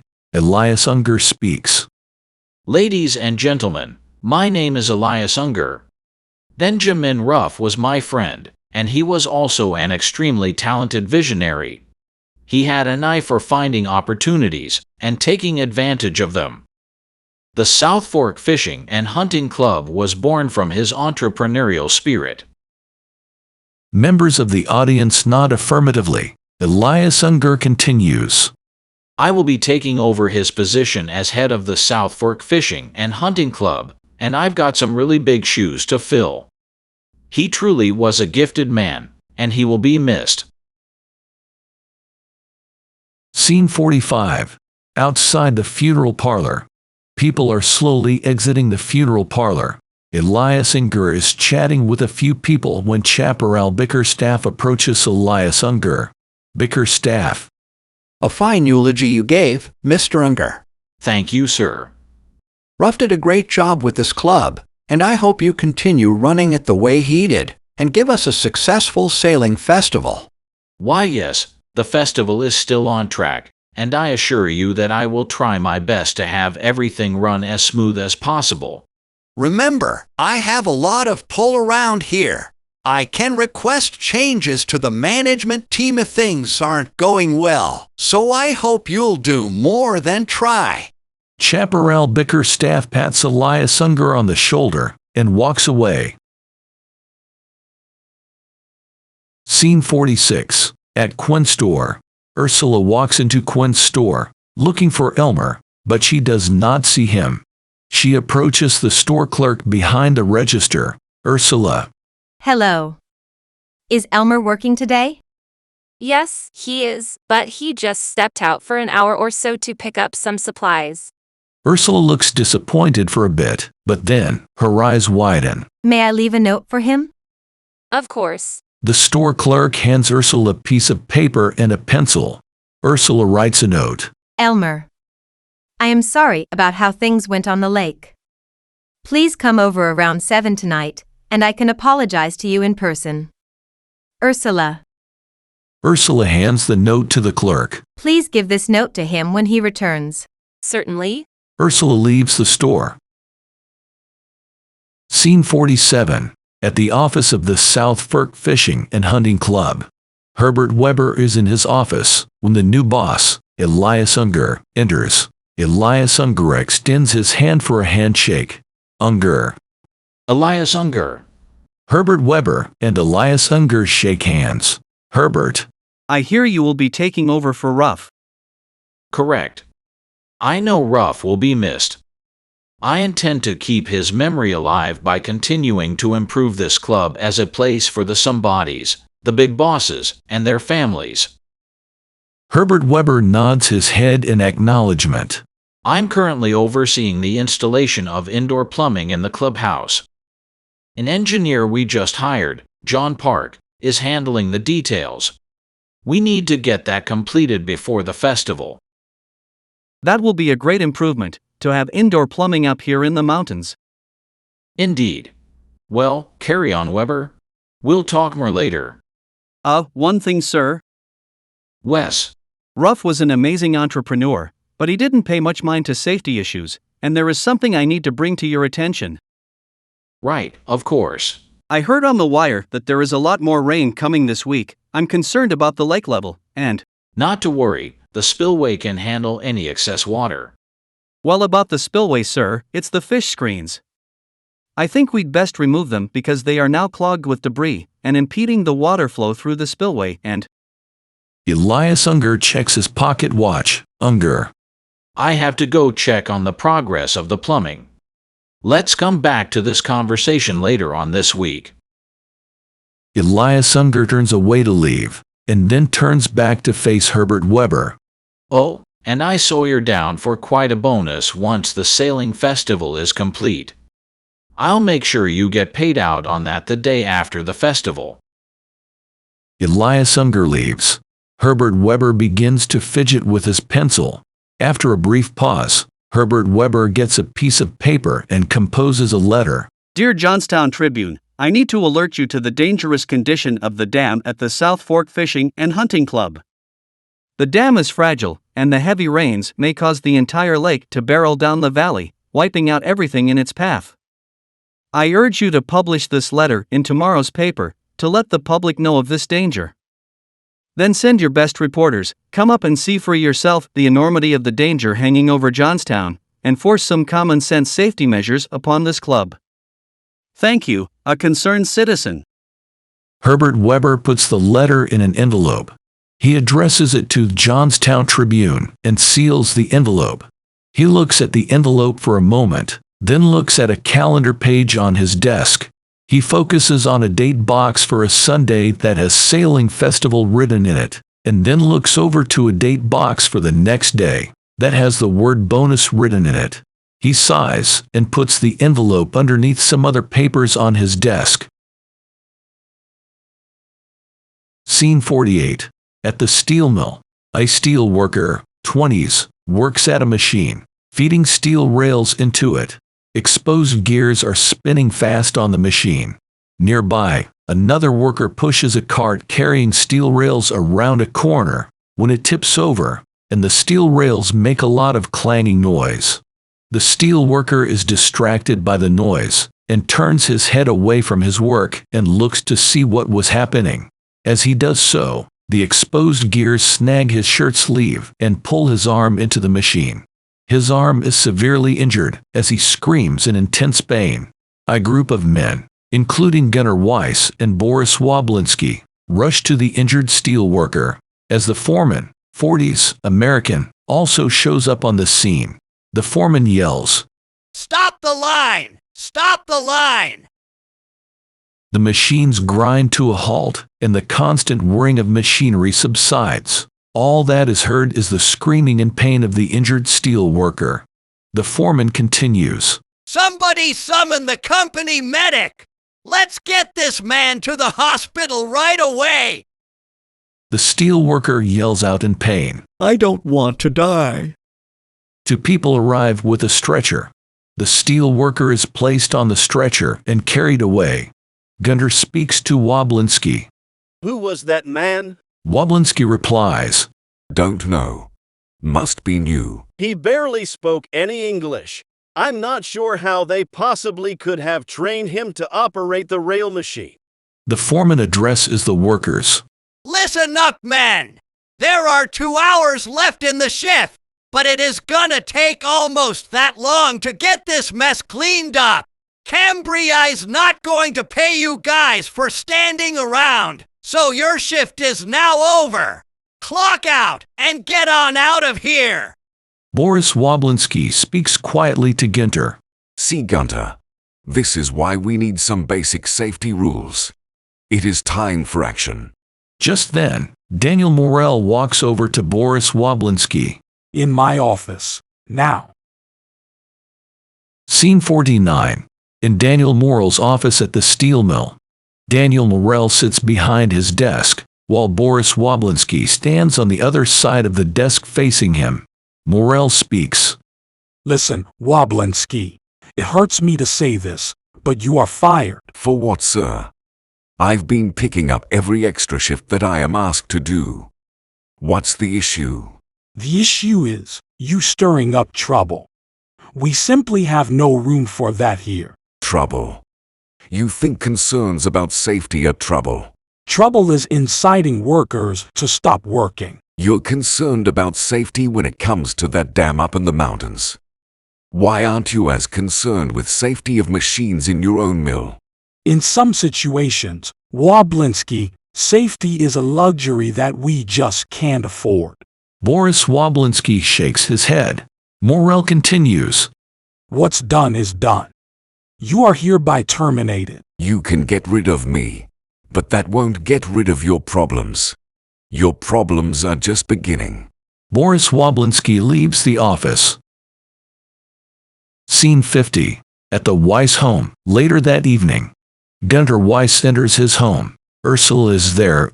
"Ursula." Hello, Father. You're home early. Why, it's only 7 o'clock. There was another serious injury on the line. They had to shut it down for cleaning. A lot of cleaning. So they sent us home, which is fine with me. Well, I'm glad you're home, but I don't have anything ready for you to eat yet. Never mind that. I've got something I need to talk to you about. The neighbor says he saw you and some boy headed towards the wooded path recently. Is that true? Ursula is silent, but has a look of guilt on her face. Gunter continues, getting angrier. Answer me, Ursula. Is it true? Yes, it is, Father. Now you listen to me. I'm working double shifts to try and get us enough money to get by. The conversation gets heated, with elevated volume and some shouting over each other by Gunter and Ursula. I don't care. I've had enough of being nothing more than a caretaker. I have my own plans and dreams. Your job is taking care of this house, while I'm trying to bring home some money so we have food and a place to live. Ursula looks away from Gunter. Gunter continues. So you better not see this boy again, or any boy for that matter. Do you understand? Ursula turns to look Gunter square in the eye. His name is Elmer, and he was the first one here in America to actually care about me, listen to me, to what I'm feeling, thinking. And I will see him again. Is that right? Well. Just then, there is a loud knocking on the door. Ursula glances at a clock indicating a few minutes after 7 p.m. Ursula gasps. Elmer? Is that Elmer? I'm gonna let him know in the clearest of terms that he is not to come back here. Ursula freezes as another series of knocks come on the door. You want to tell him, or shall I? Ursula nods affirmatively and reluctantly walks to the door and opens it to reveal Boris Woblinski standing there. Boris Woblinski speaks. Sorry for calling on you so late. Is your father here? Boris, what are you doing here? Morrell just fired me. Despite the accident that just happened, he didn't want me raising any safety concerns. Safety at the mill will be somebody else's burden now. Boris Woblinski outstretches his arm and hands a key to Gunter. Gunter gives Boris a puzzled look. Gunter speaks. What's this? The key to my place. We are leaving before sunrise tomorrow. We are heading to Altoona where my cousin lives. He'll let me stay with him until I get on my feet. Gunter nods affirmatively. Boris Woblinski continues. Anyway, I can only bring 2 suitcases. The rest of my things I can take. So come by sometime after 6:30 and let yourself in. Take whatever you can use. Gunter has a sad look. Gunter speaks. What will you do? There is a sawmill over there. I guess we'll see if it is any better than a steel mill. Perhaps the sawmill has safety issues too. But at least there is no blast furnace at a sawmill, as far as I know. Boris Woblinski lets out a mild laugh. Gunter speaks. Are you sure you don't want to find another job here in Johnstown? Actually, I'm glad to be leaving Johnstown. Getting fired is a blessing in disguise. I don't know why, but I'm getting a bad feeling about this place. Gunter gives Boris an embrace. Gunter speaks. You take care, Boris. You're a good man. You too. I'll write once I get settled. Boris nods and shows himself out. Gunter speaks. He was a good man, and my friend. You're a good man too, Father.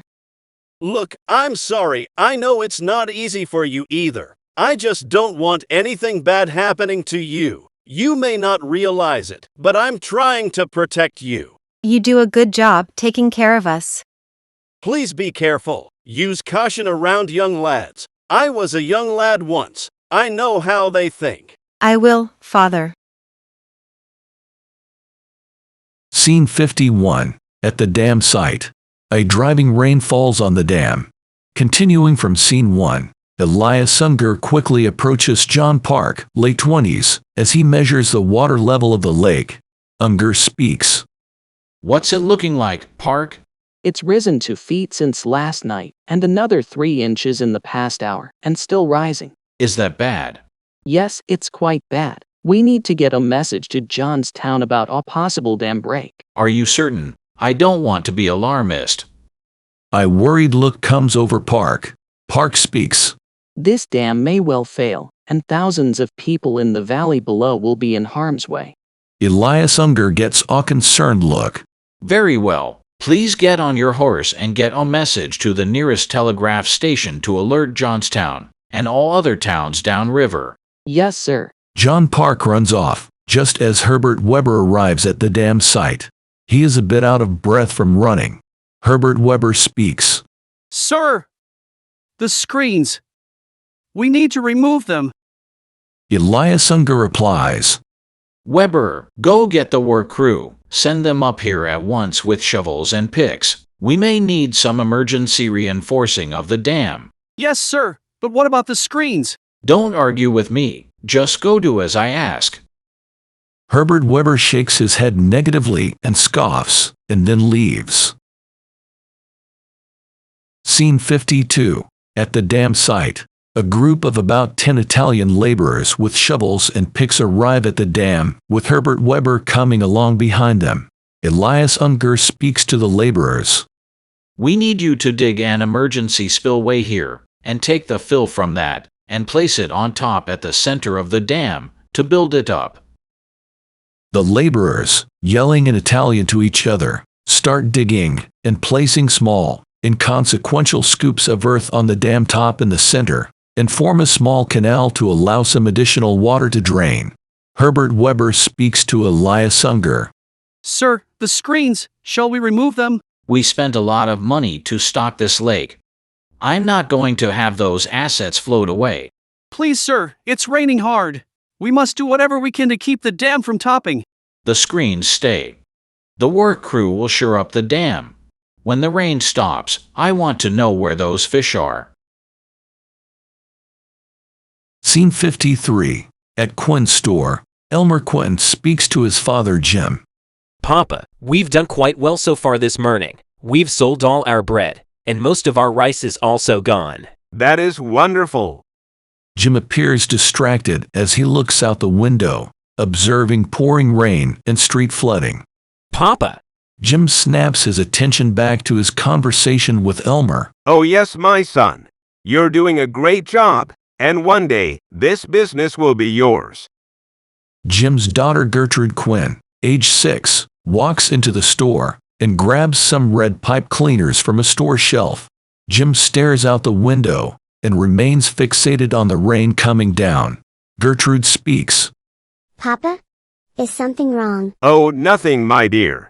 Jim spots the pipe cleaners in Gertrude's hand. Now put those back where you found them, please. Gertrude bends a pipe cleaner in the shape of a heart and presents it to her father, Jim. Papa, I made this for you. Jim smiles at Gertrude. Oh, Gertrude, you are such a sweet girl. Jim picks up Gertrude and returns to the window, looking out at the rain. Papa? Are you worried? No, my dear. Jim puts Gertrude down. Now run along to your mother. Gertrude leaves. Jim turns to Elmer and speaks. Elmer, prepare to move as much merchandise as possible to our upstairs stockroom. I'm concerned about that dam at South Fork. I've been hearing things about it. A nosy customer, female, 60s, in earshot of Jim's conversation approaches Jim. Oh, Mr. Quinn, don't spend your precious time fretting about the dam. It has withstood lots of hard rainstorms before, back in the canal days, and it's going to hold just fine. Jim gives a nod to the customer, and then continues looking out the window. Jim quietly speaks to Elmer. Elmer, we are going to close the store early today. I'm going to bring some things upstairs. Mind the store, and then in 30 minutes, close it down for the day. Yes, Papa. Jim heads upstairs, carrying some items. As soon as he is out of sight, Ursula walks in. Elmer speaks to her. Ursula. Elmer, I'm really sorry how I acted on the lake. I know how much effort you put in for me. I just get... We can talk about that later, but we are about to close for the day due to the hard rains and flooding. Did you get my note? I did. Oh. You never came by. What is the point, if you're set on going back to Germany? I'm sorry. But I've let go of Germany. It will always be special to me, but I realized that what I want is right here in Johnstown. I don't know, Ursula. Elmer, you have shown me your kindness. What you did for me, taking me to that lake, that showed me how thoughtful and caring you are. But being on that lake conjured up some emotions unexpectedly. It caught me off guard, and I'm sorry about how I acted that day. Please, can I have another chance? I'm really. Elmer puts his finger on Ursula's lips. Yes. Let's try again. I had been thinking, well, wishing actually, that instead of you running away to Germany, maybe you and I run away somewhere, but not as far away. Maybe visit Niagara Falls. That sounds nice. But right now, I've much to do to shut down the store. Tomorrow, can we resume this conversation? We can meet tomorrow evening after I close the store. That's wonderful, Elmer. I feel much better. I've got to get home now. I will see you soon. Ursula exits the store and enters the driving rain and opens up a ratty umbrella and heads off, smiling. Scene 54. Outside the Southfork Telegraph office, John Park arrives by horse and approaches a crowd of about 20 people outside the telegraph office. John Park speaks to the crowd. I've just come from the dam. The water is reaching the top. The dam may go soon. Please alert Johnstown and all other towns downriver. A person from the group, Man 1, 50s, gives John Park a look of disbelief. Man 1 speaks. Now see here, I don't know who you are, but I'm a proud member of the South Fork Fishing and Hunting Club. I'm very familiar with that dam. It's not going anywhere. Please, I've just come from there. The dam is soon to fail. Alert the town, and I strongly advise that you seek higher ground at once. John Park rides off in the direction he came from. Man 1 turns to another member of the crowd, Woman 1, 30s. Man 1 speaks. I don't believe that hogwash. Well, I do believe him. Why would he lie? Woman 1 goes inside the Southfork Telegraph office.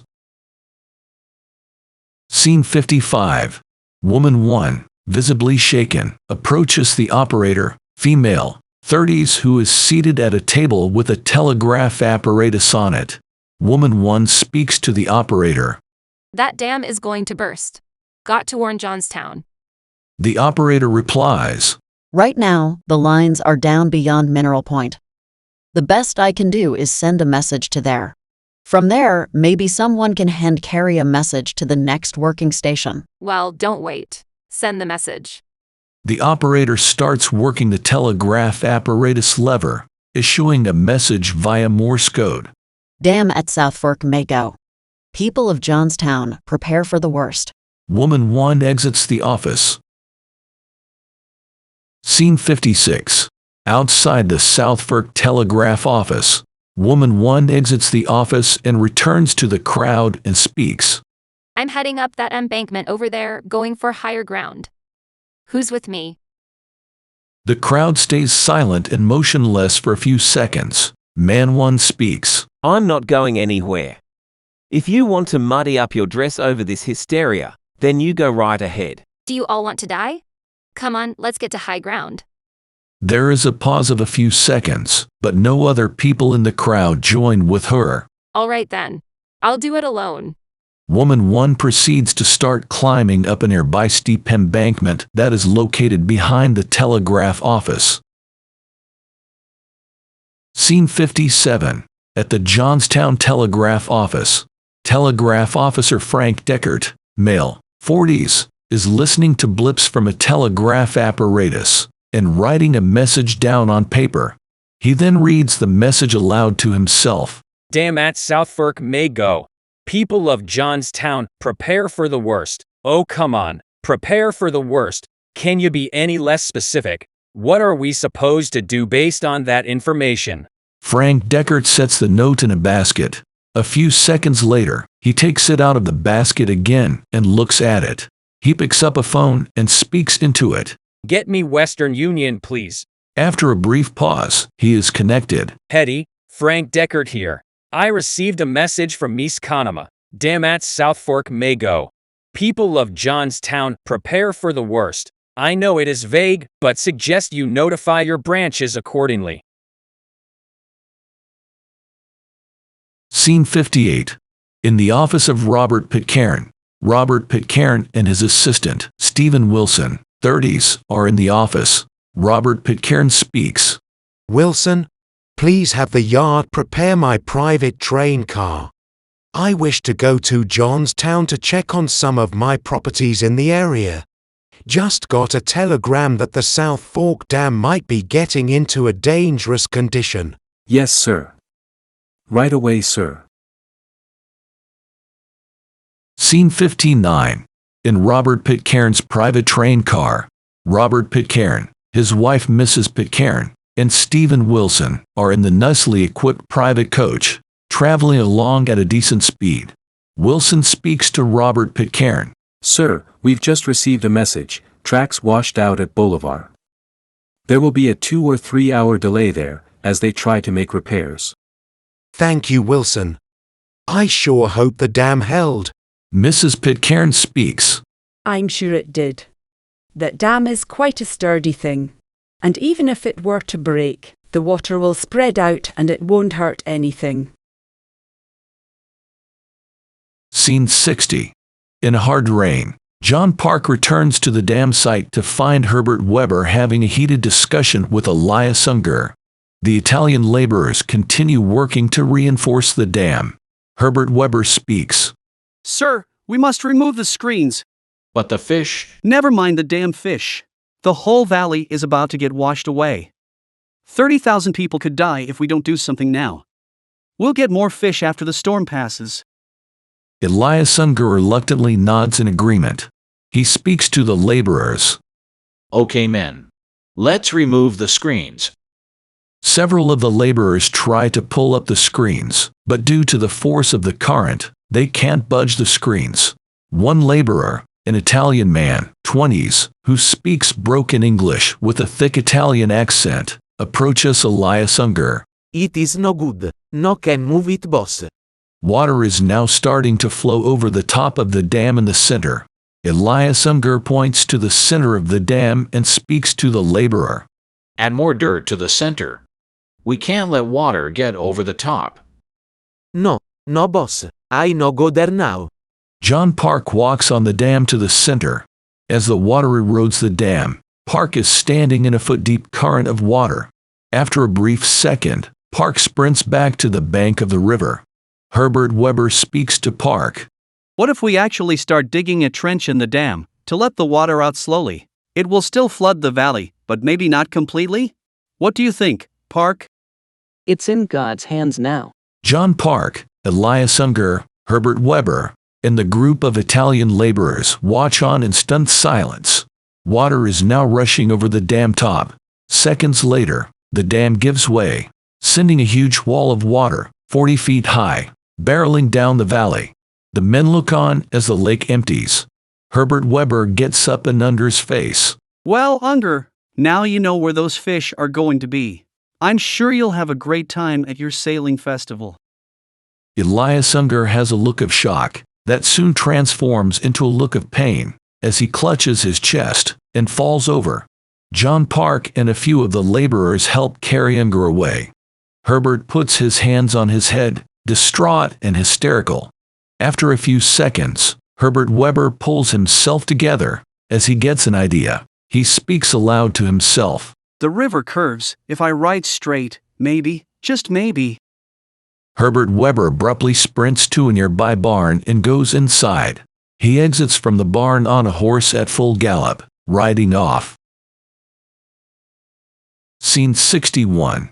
At the South Fork train station. A train is at the station as Herbert Weber approaches at full gallop on his horse in the hard rain.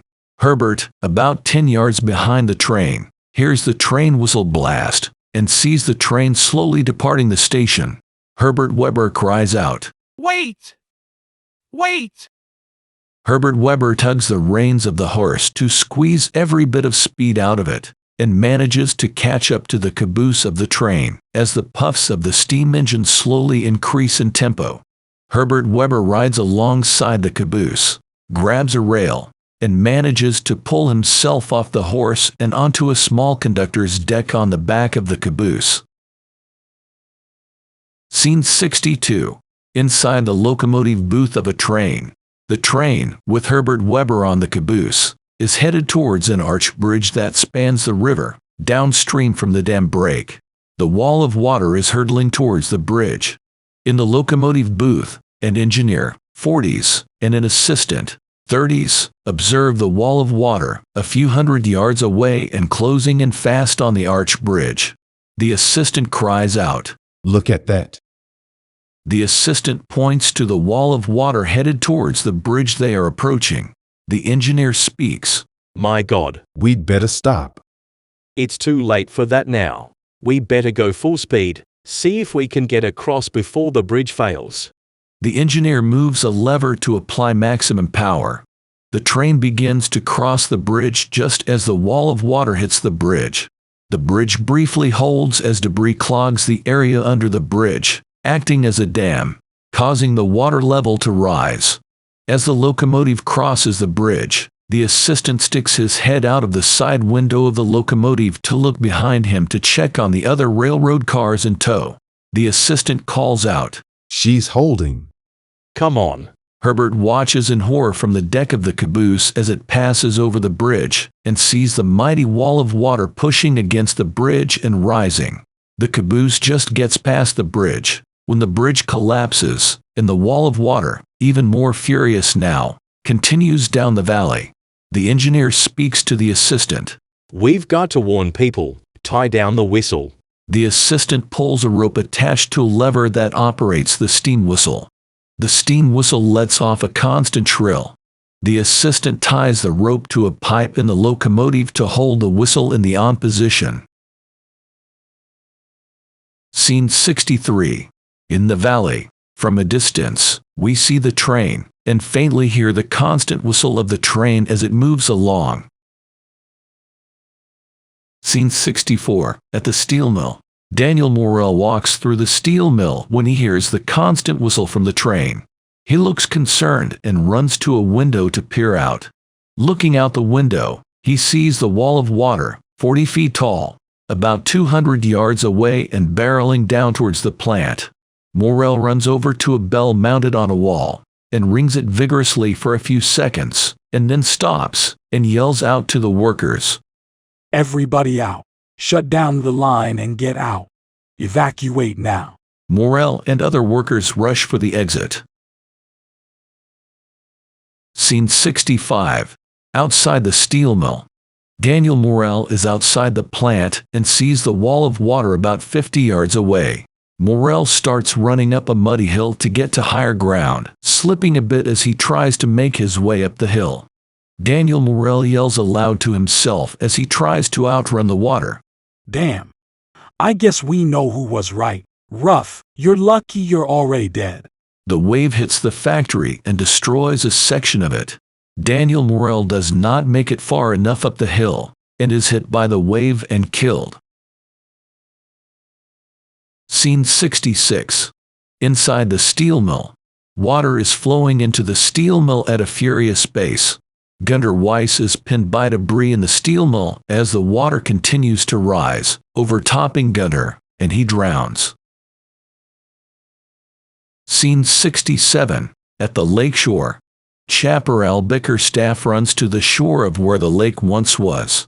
He sees his sailboat sitting in mud as most of the water of the lake has been drained. A look of shock comes over him. "Dear God, my boat is gone. Our club is ruined." Scene 68. Montage of scenes of destruction. Buildings are washed away. The South Fork Telegraph Office is washed away.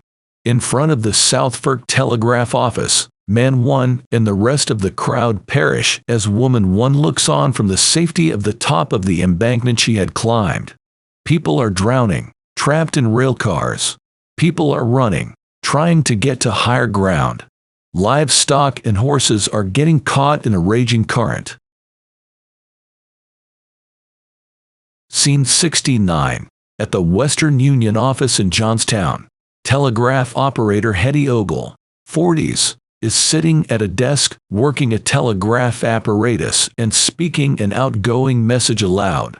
Reports say the dam at South Fork is topped and may soon go. Wires going down here. This will be my last message. Hetty Ogle gets up from the desk and gathers her bag and jacket. She speaks aloud to herself. That is all for today. Time to go home.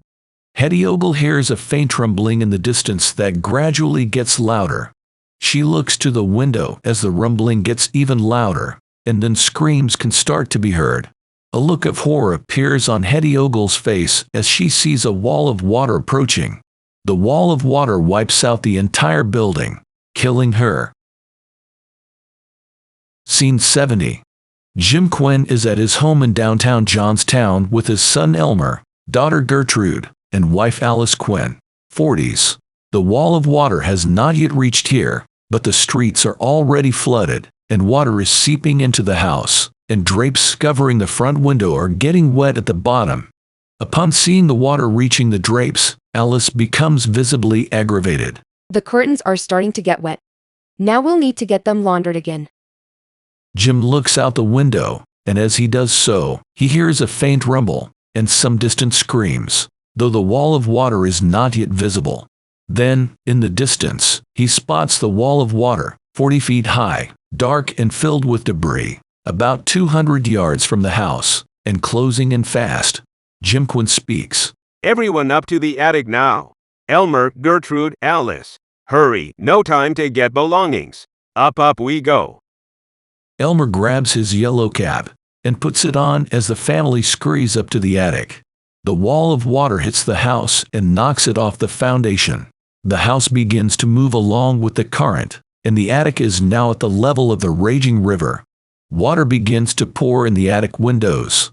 Elmer and Gertrude are washed out of a window and into the river.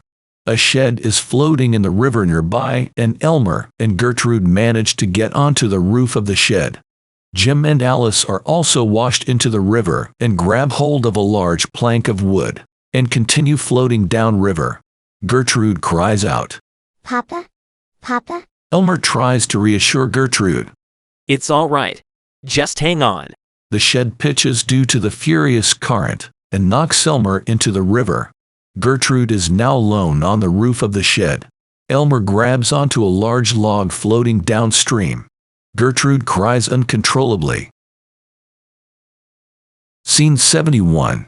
In Robert Pitcairn's private train car. The train comes to a stop as they await track repair. The train tracks are right along the river, giving Robert Pitcairn, his wife, and his assistant Stephen Wilson a good view of the river, downstream of the dam break. Robert Pitcairn speaks. Looks like we'll be here for a bit. Wilson, fetch us a few drinks, please. Yes, sir. Mrs. Pitcairn looks out the window and sees the raging river. Mrs. Pitcairn speaks. Well, look at that river. I have not seen it with that much fury before. The river is raging and full of debris. From inside the train car, they see a house floating by with someone on the roof, hanging on for dear life. Dead cows and horses are also floating in the river. A lady is in the river, clinging to a piece of wood. She is visibly screaming, but no screams can be heard on the train. Robert Pitcairn speaks. The dam. It broke. How do you know that, dear? The amount of debris.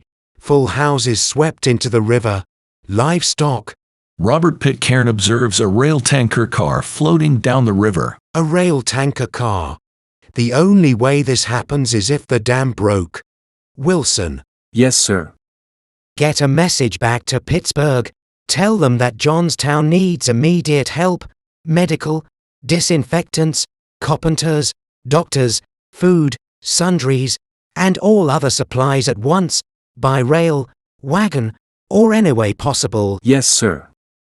We've got to do whatever we can to minimize the intolerable human suffering that's about to take place.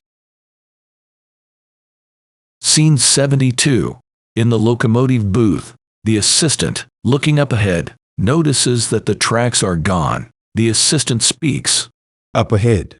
Look. The tracks are washed out. Apply the brakes. Full brakes? Yes, sir. The engineer and assistant both furiously manipulate controls of the locomotive to try and get the train to stop. Open all your vents. The train slows and grinds to a halt just a few feet from the area of the missing train tracks. Herbert Weber hops off the caboose and runs about 10 yards to the bank of the swollen and raging river. He observes large debris such as trees, livestock, and full homes floating in the river. Scene 73. At the bank of the river. Gertrude is on the roof of the shed when it runs aground about 5 feet from the bank of the river near where Herbert Weber is standing. Herbert Weber approaches the shed. Herbert Weber calls out to Gertrude. Come on, little girl, jump down. I'll help you. Gertrude does not comply. She stays on the shed. The current is beginning to dislodge the shed and threatening to pull it back into the raging river. Come on, there isn't much time. Jump! I'll catch you. The shed starts to break free from the river bank. It is slowly pulling away from the bank and back into the raging current. You're headed back into the river. Jump now! Gertrude goes to the edge of the shed roof, closes her eyes, and jumps. Herbert Weber catches her and takes her to safety. The shed immediately pulls away and gets caught in the raging current and breaks apart. Scene 74. On the river bank near the Johnstown Rail Bridge. Hard rain continues to fall. The Johnstown Rail Bridge has trapped large amounts of debris, which has caught fire, and a raging inferno is burning at the bridge. 2 firemen, Fireman 1, 30s, and Fireman 2, 20s, stand near the bank of the river, observing the raging inferno at the foot of the Johnstown Rail Bridge. Fireman 2 speaks. How can we have a fire? On a river? In the rain? Fireman 1 speaks. You smell that oil. It must have leaked from some of these railroad cars, and probably set off by stoves and boilers getting hurled downstream. How can we put it out? If the river and this rain ain't putting it out, there isn't much we can do. It's gonna have to burn itself out. Scene 75. Elmer hangs on tight to the log as he floats downstream. He looks ahead to see that he is rapidly approaching the raging inferno at the base of the Johnstown Rail Bridge with no way to stop or steer. Scene 76. At the Johnstown Rail Bridge. Elmer's log collides with a large debris pile at the foot of the Johnstown Rail Bridge, and he is thrown onto the pile. He is stunned for a moment. He then stands up and looks around and spots Ursula also on the debris pile, about 20 yards from him. Ursula is partially covered by debris, trapping her. The fire is burning about another 20 yards away and closing in on Ursula.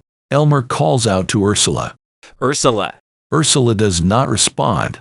Elmer carefully climbs over some debris to get a few yards closer to her and again tries to call to her.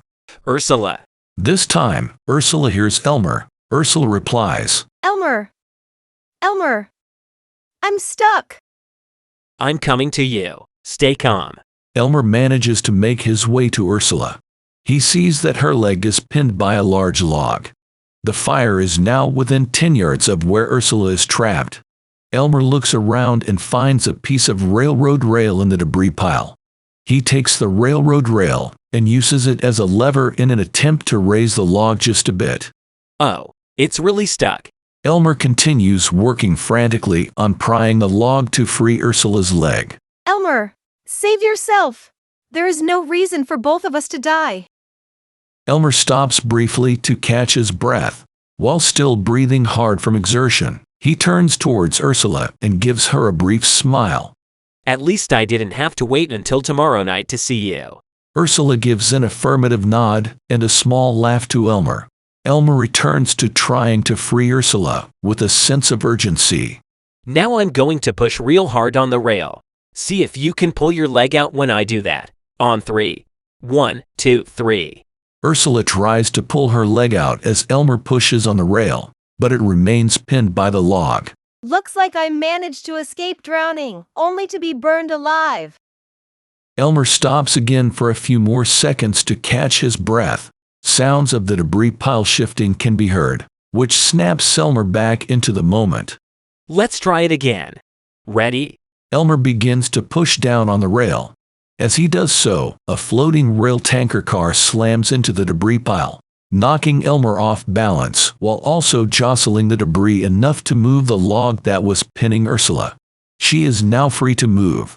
Upon losing balance, Elmer falls and hits his head on a metal rail, rendering him unconscious.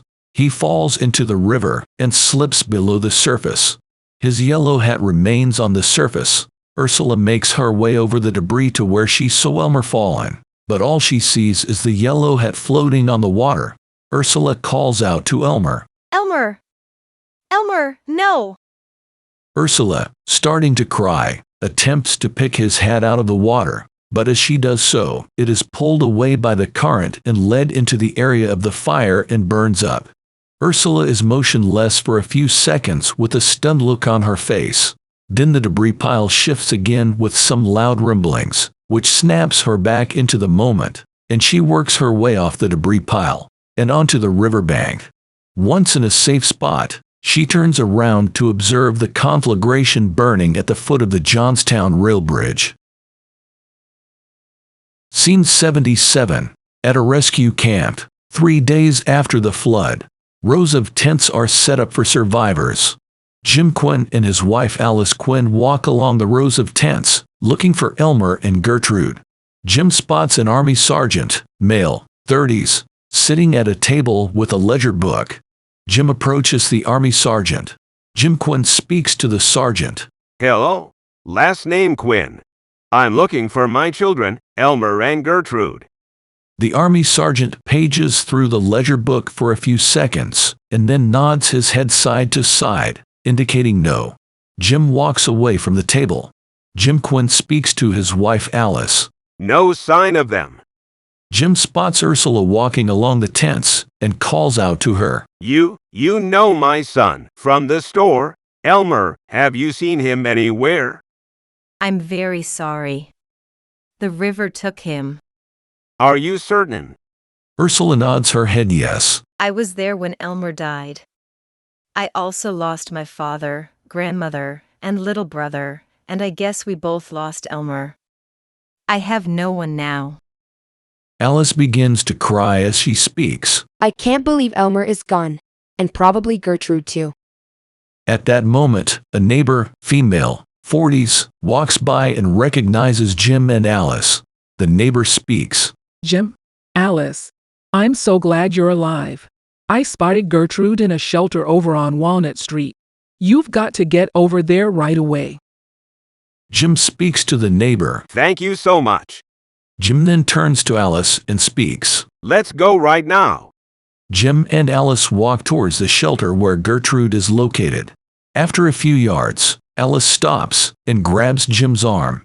She speaks some words to Jim that are inaudible. Jim turns around to see Ursula looking back at them. He waves her to come to him. Jim speaks to Ursula. You can come along with us. We'll try to get you some food and help you get on your feet. Ursula, Jim, and Alice walk together to the shelter. Scene 78. At the shelter on Walnut Street. Jim is standing in front of a clerk, male, 30s, sitting at a desk outside a row of tents. The clerk speaks to Jim. Third tent on the right. Jim and Alice rush over to that tent and peek their heads inside it. Gertrude speaks. Papa? Gertrude runs out of the tent and jumps into Jim's arms and gives him a strong bear hug. Scene 79. At a housing distribution site. Jim Quinn and Alice Quinn approach a table where a housing clerk, female, 30s, sits. A sign in front of the table says Housing Distribution Committee. Jim Quinn speaks to the clerk. James Quinn, I'd like to submit an application for relief. How many in your household? A look of sadness comes over Jim. 3. Alice grabs Jim's arm. Jim turns to look at Alice. Alice mouths the name Ursula to him. Jim turns to the housing clerk and speaks. Actually, 4. Yes, my niece is also going to stay with us. In that case, you qualify for the large Oklahoma. Oklahoma. It's a ready-made house. These were intended for homestead settlers arriving in the Oklahoma Territory, but the government has redirected some of them here for flood victims. Jim Quinn and Alice Quinn nod affirmatively. The housing clerk continues. It is 16 by 24 feet. It's no mansion, but you'll have a roof and a stove, some linens, courtesy of the American Red Cross, and it won't cost you a cent. The housing clerk hands Jim a slip of paper. Take this to that table over there, and they will help you get access to your house. Scene 80. Outside the ready-made house. Jim Quinn, Alice Quinn, Gertrude, and Ursula approach a small cabin. The cabin has a number 42 on the front by the door. Jim looks at a piece of paper that he is holding. 42. This is it. Jim takes a key and unlocks the front door. Jim, Alice, Gertrude, and Ursula enter the cabin. Scene 81. Inside the ready-made house. Gertrude spots 2 beds and points to one of them and speaks. I'll take this one. Ursula, can you tuck me in? Of course. Gertrude gets in the bed. Ursula places a blanket over her. Then Ursula lays down next to her in the bed. Jim and Alice observe that they both fall asleep immediately. Jim turns to face Alice and clasps her hands with his. Jim speaks to Alice. We won't be here for long. We will rebuild our store, rebuild our home, and rebuild Johnstown. I know, dear. And one other thing.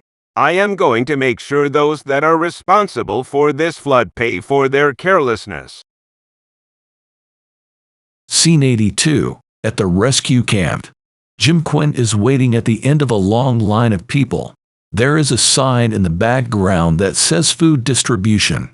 Cyrus Elder, 50s, gets in line behind Jim Quinn and taps him on the shoulder. Jim turns around to face Cyrus Elder. Cyrus Elder speaks to Jim Quinn. Pardon me, can you tell me what time they will start handing out the food? I've heard 10 o'clock. Say, aren't you the one suing the club for damages due to the flood? That's right. Cyrus Elder extends his hand to Jim. Cyrus Elder speaks. Cyrus Elder, I wish you good luck with that lawsuit. Jim and Cyrus shake hands. Their carelessness cost thousands of lives and ruined thousands more. True, but our own complacency is also to blame. We could have alerted our mayor, and even the governor, about our concerns with the dam, and we didn't. We let things happen to us, and now we are paying the price. I don't know how you can say that. Is it wrong to assume that people operating a dam know how to operate a dam? Our mistake is assuming exactly that. I know some people had concerns about that dam, but there really wasn't anything folks down here could do about it. That isn't quite true. What do you mean? You know, Morel and one of his guys went up to the dam previously. They knew it had problems, but they failed to follow through with any meaningful actions. What could they possibly have done? As president of Cambria Iron Works, Morel was a powerful man. He could have done much more to harass the South Fork Club and get them to make some repairs to the dam. I see your point, but I still think the main responsibility lies with the club itself. Of course. They bear the most blame. And it is time for them to pay. I know you're angry. I know you lost your son in the flood. I lost my wife and my daughter, so I also know how it feels to lose people. I hope you win your case, but I'm warning you, it will not be easy. Those rich and powerful folks are quite skilled at protecting what they have. Jim nods affirmatively, and then turns around to face forward in line. Scene 83. At the office of the South Fork Fishing and Hunting Club. Herbert Weber is cleaning out his desk. He is looking through papers and throwing most of them in a trash can when he comes across his anonymous letter to the Johnstown Tribune. He rips it into many pieces and throws it in the trash can with disgust. Just then, there is a knock on the door. Herbert Weber opens the door to find a deputy, male, 40s, at the door. The deputy speaks. Herbert Weber? Yes? The deputy hands Herbert Weber an envelope. I am hereby serving you with this subpoena. You are to appear in Cambria County Court on the indicated date. All details are in the envelope. Have a good day, and don't leave town. Scene 84. In the courtroom. Herbert Weber is sitting in the witness stand of the courtroom. Jim and Alice Quinn, along with Ursula and Gertrude, are in the courtroom as the plaintiffs. The Quinn's plaintiff attorney, male, 50s, is addressing a jury of 12 people. A judge, male, 50s, oversees the trial from his bench. The plaintiff attorney speaks. My client, James Quinn, lost his store, his livelihood, in this flood. But even worse, he lost his son in the flood too. Business is gone, lives lost. Meanwhile, the South Fork Fishing and Hunting Club says they can't be held responsible because it was an act of God.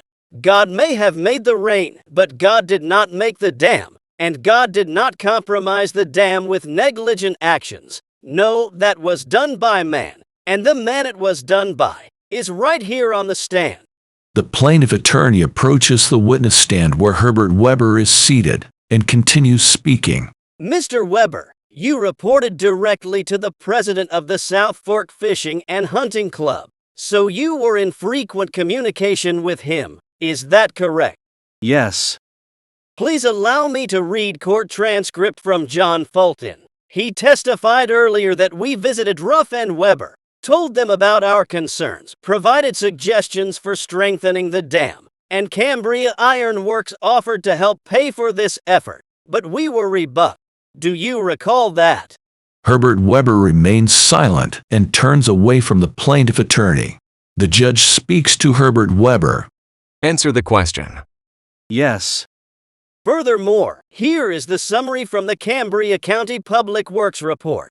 We find the owners culpable in not making the dam as secure as it should be, especially in view of the fact that a population of many thousands were in the valley below. And we hold that the owners are responsible for the fearful loss of life and property. Do you agree with that conclusion, Mr. Weber? Herbert Weber is silent. Mr. Weber, do you agree? I should have. I wish I had done more. I needed this job. I thought if we could just make it through the season, maybe then in the off-season, we would be able to perform the repairs. So you were aware of safety issues with that dam, and yet no action was taken. The plaintiff attorney again heads to the jury box to address the jurors. The owners and operators of the South Fork Fishing and Hunting Club acted as if they were accountable to no one. And we saw the results. Companies, left unchecked, put the public at great risk. We must hold these companies accountable to ensure that this does not happen again. The plaintiff attorney turns to face the judge. Your Honor, nothing further. Scene 85. At the courtroom. The defense attorney, male, 50s, questions Herbert Weber, who is sitting at the witness stand. Mr. Weber, are you an owner of the South Fork Fishing and Hunting Club? No, sir. Well then, please tell the court, what was your relationship with the club? I was an employee. And who was your supervisor? That would be Elias Unger. And is Elias Unger in this courtroom today? No, sir. He died of a heart attack the day of the flood. I see. And was he the person who refilled this lake and founded the club? No, sir. That was Benjamin Ruff. He founded the club and was behind all the modifications to the dam. And is Benjamin Ruff in this courtroom today? No, sir. He was killed by lightning shortly before the flood. Scene 86. In the courtroom. The defense attorney gives his closing remarks to the jury. If anyone is responsible, it is Benjamin Ruff and Elias Unger, who unfortunately have passed away. The plaintiffs would love to punish these people, but since they are dead, the plaintiffs are frantically going after anyone they can sink their greedy, overzealous claws into. The defense attorney walks over to the jury box. You heard the plaintiff's attorney himself state that the owners are culpable. Well, Herbert Weber is not an owner. And so you must, in good conscience, find my client not liable. Scene 87. At the courtroom, Jim Quinn, Alice Quinn, Gertrude, and Ursula are at the front of the courtroom with the plaintiff attorney. Herbert Weber is on the opposite side at a table with the defense attorney. A juror, male, 30s, from the jury, stands up and reads the verdict. On the matter of liability for the loss of Jim Quinn's store and the loss of the life of his son Elmer Quinn, we rule in favor of the defendant on all matters.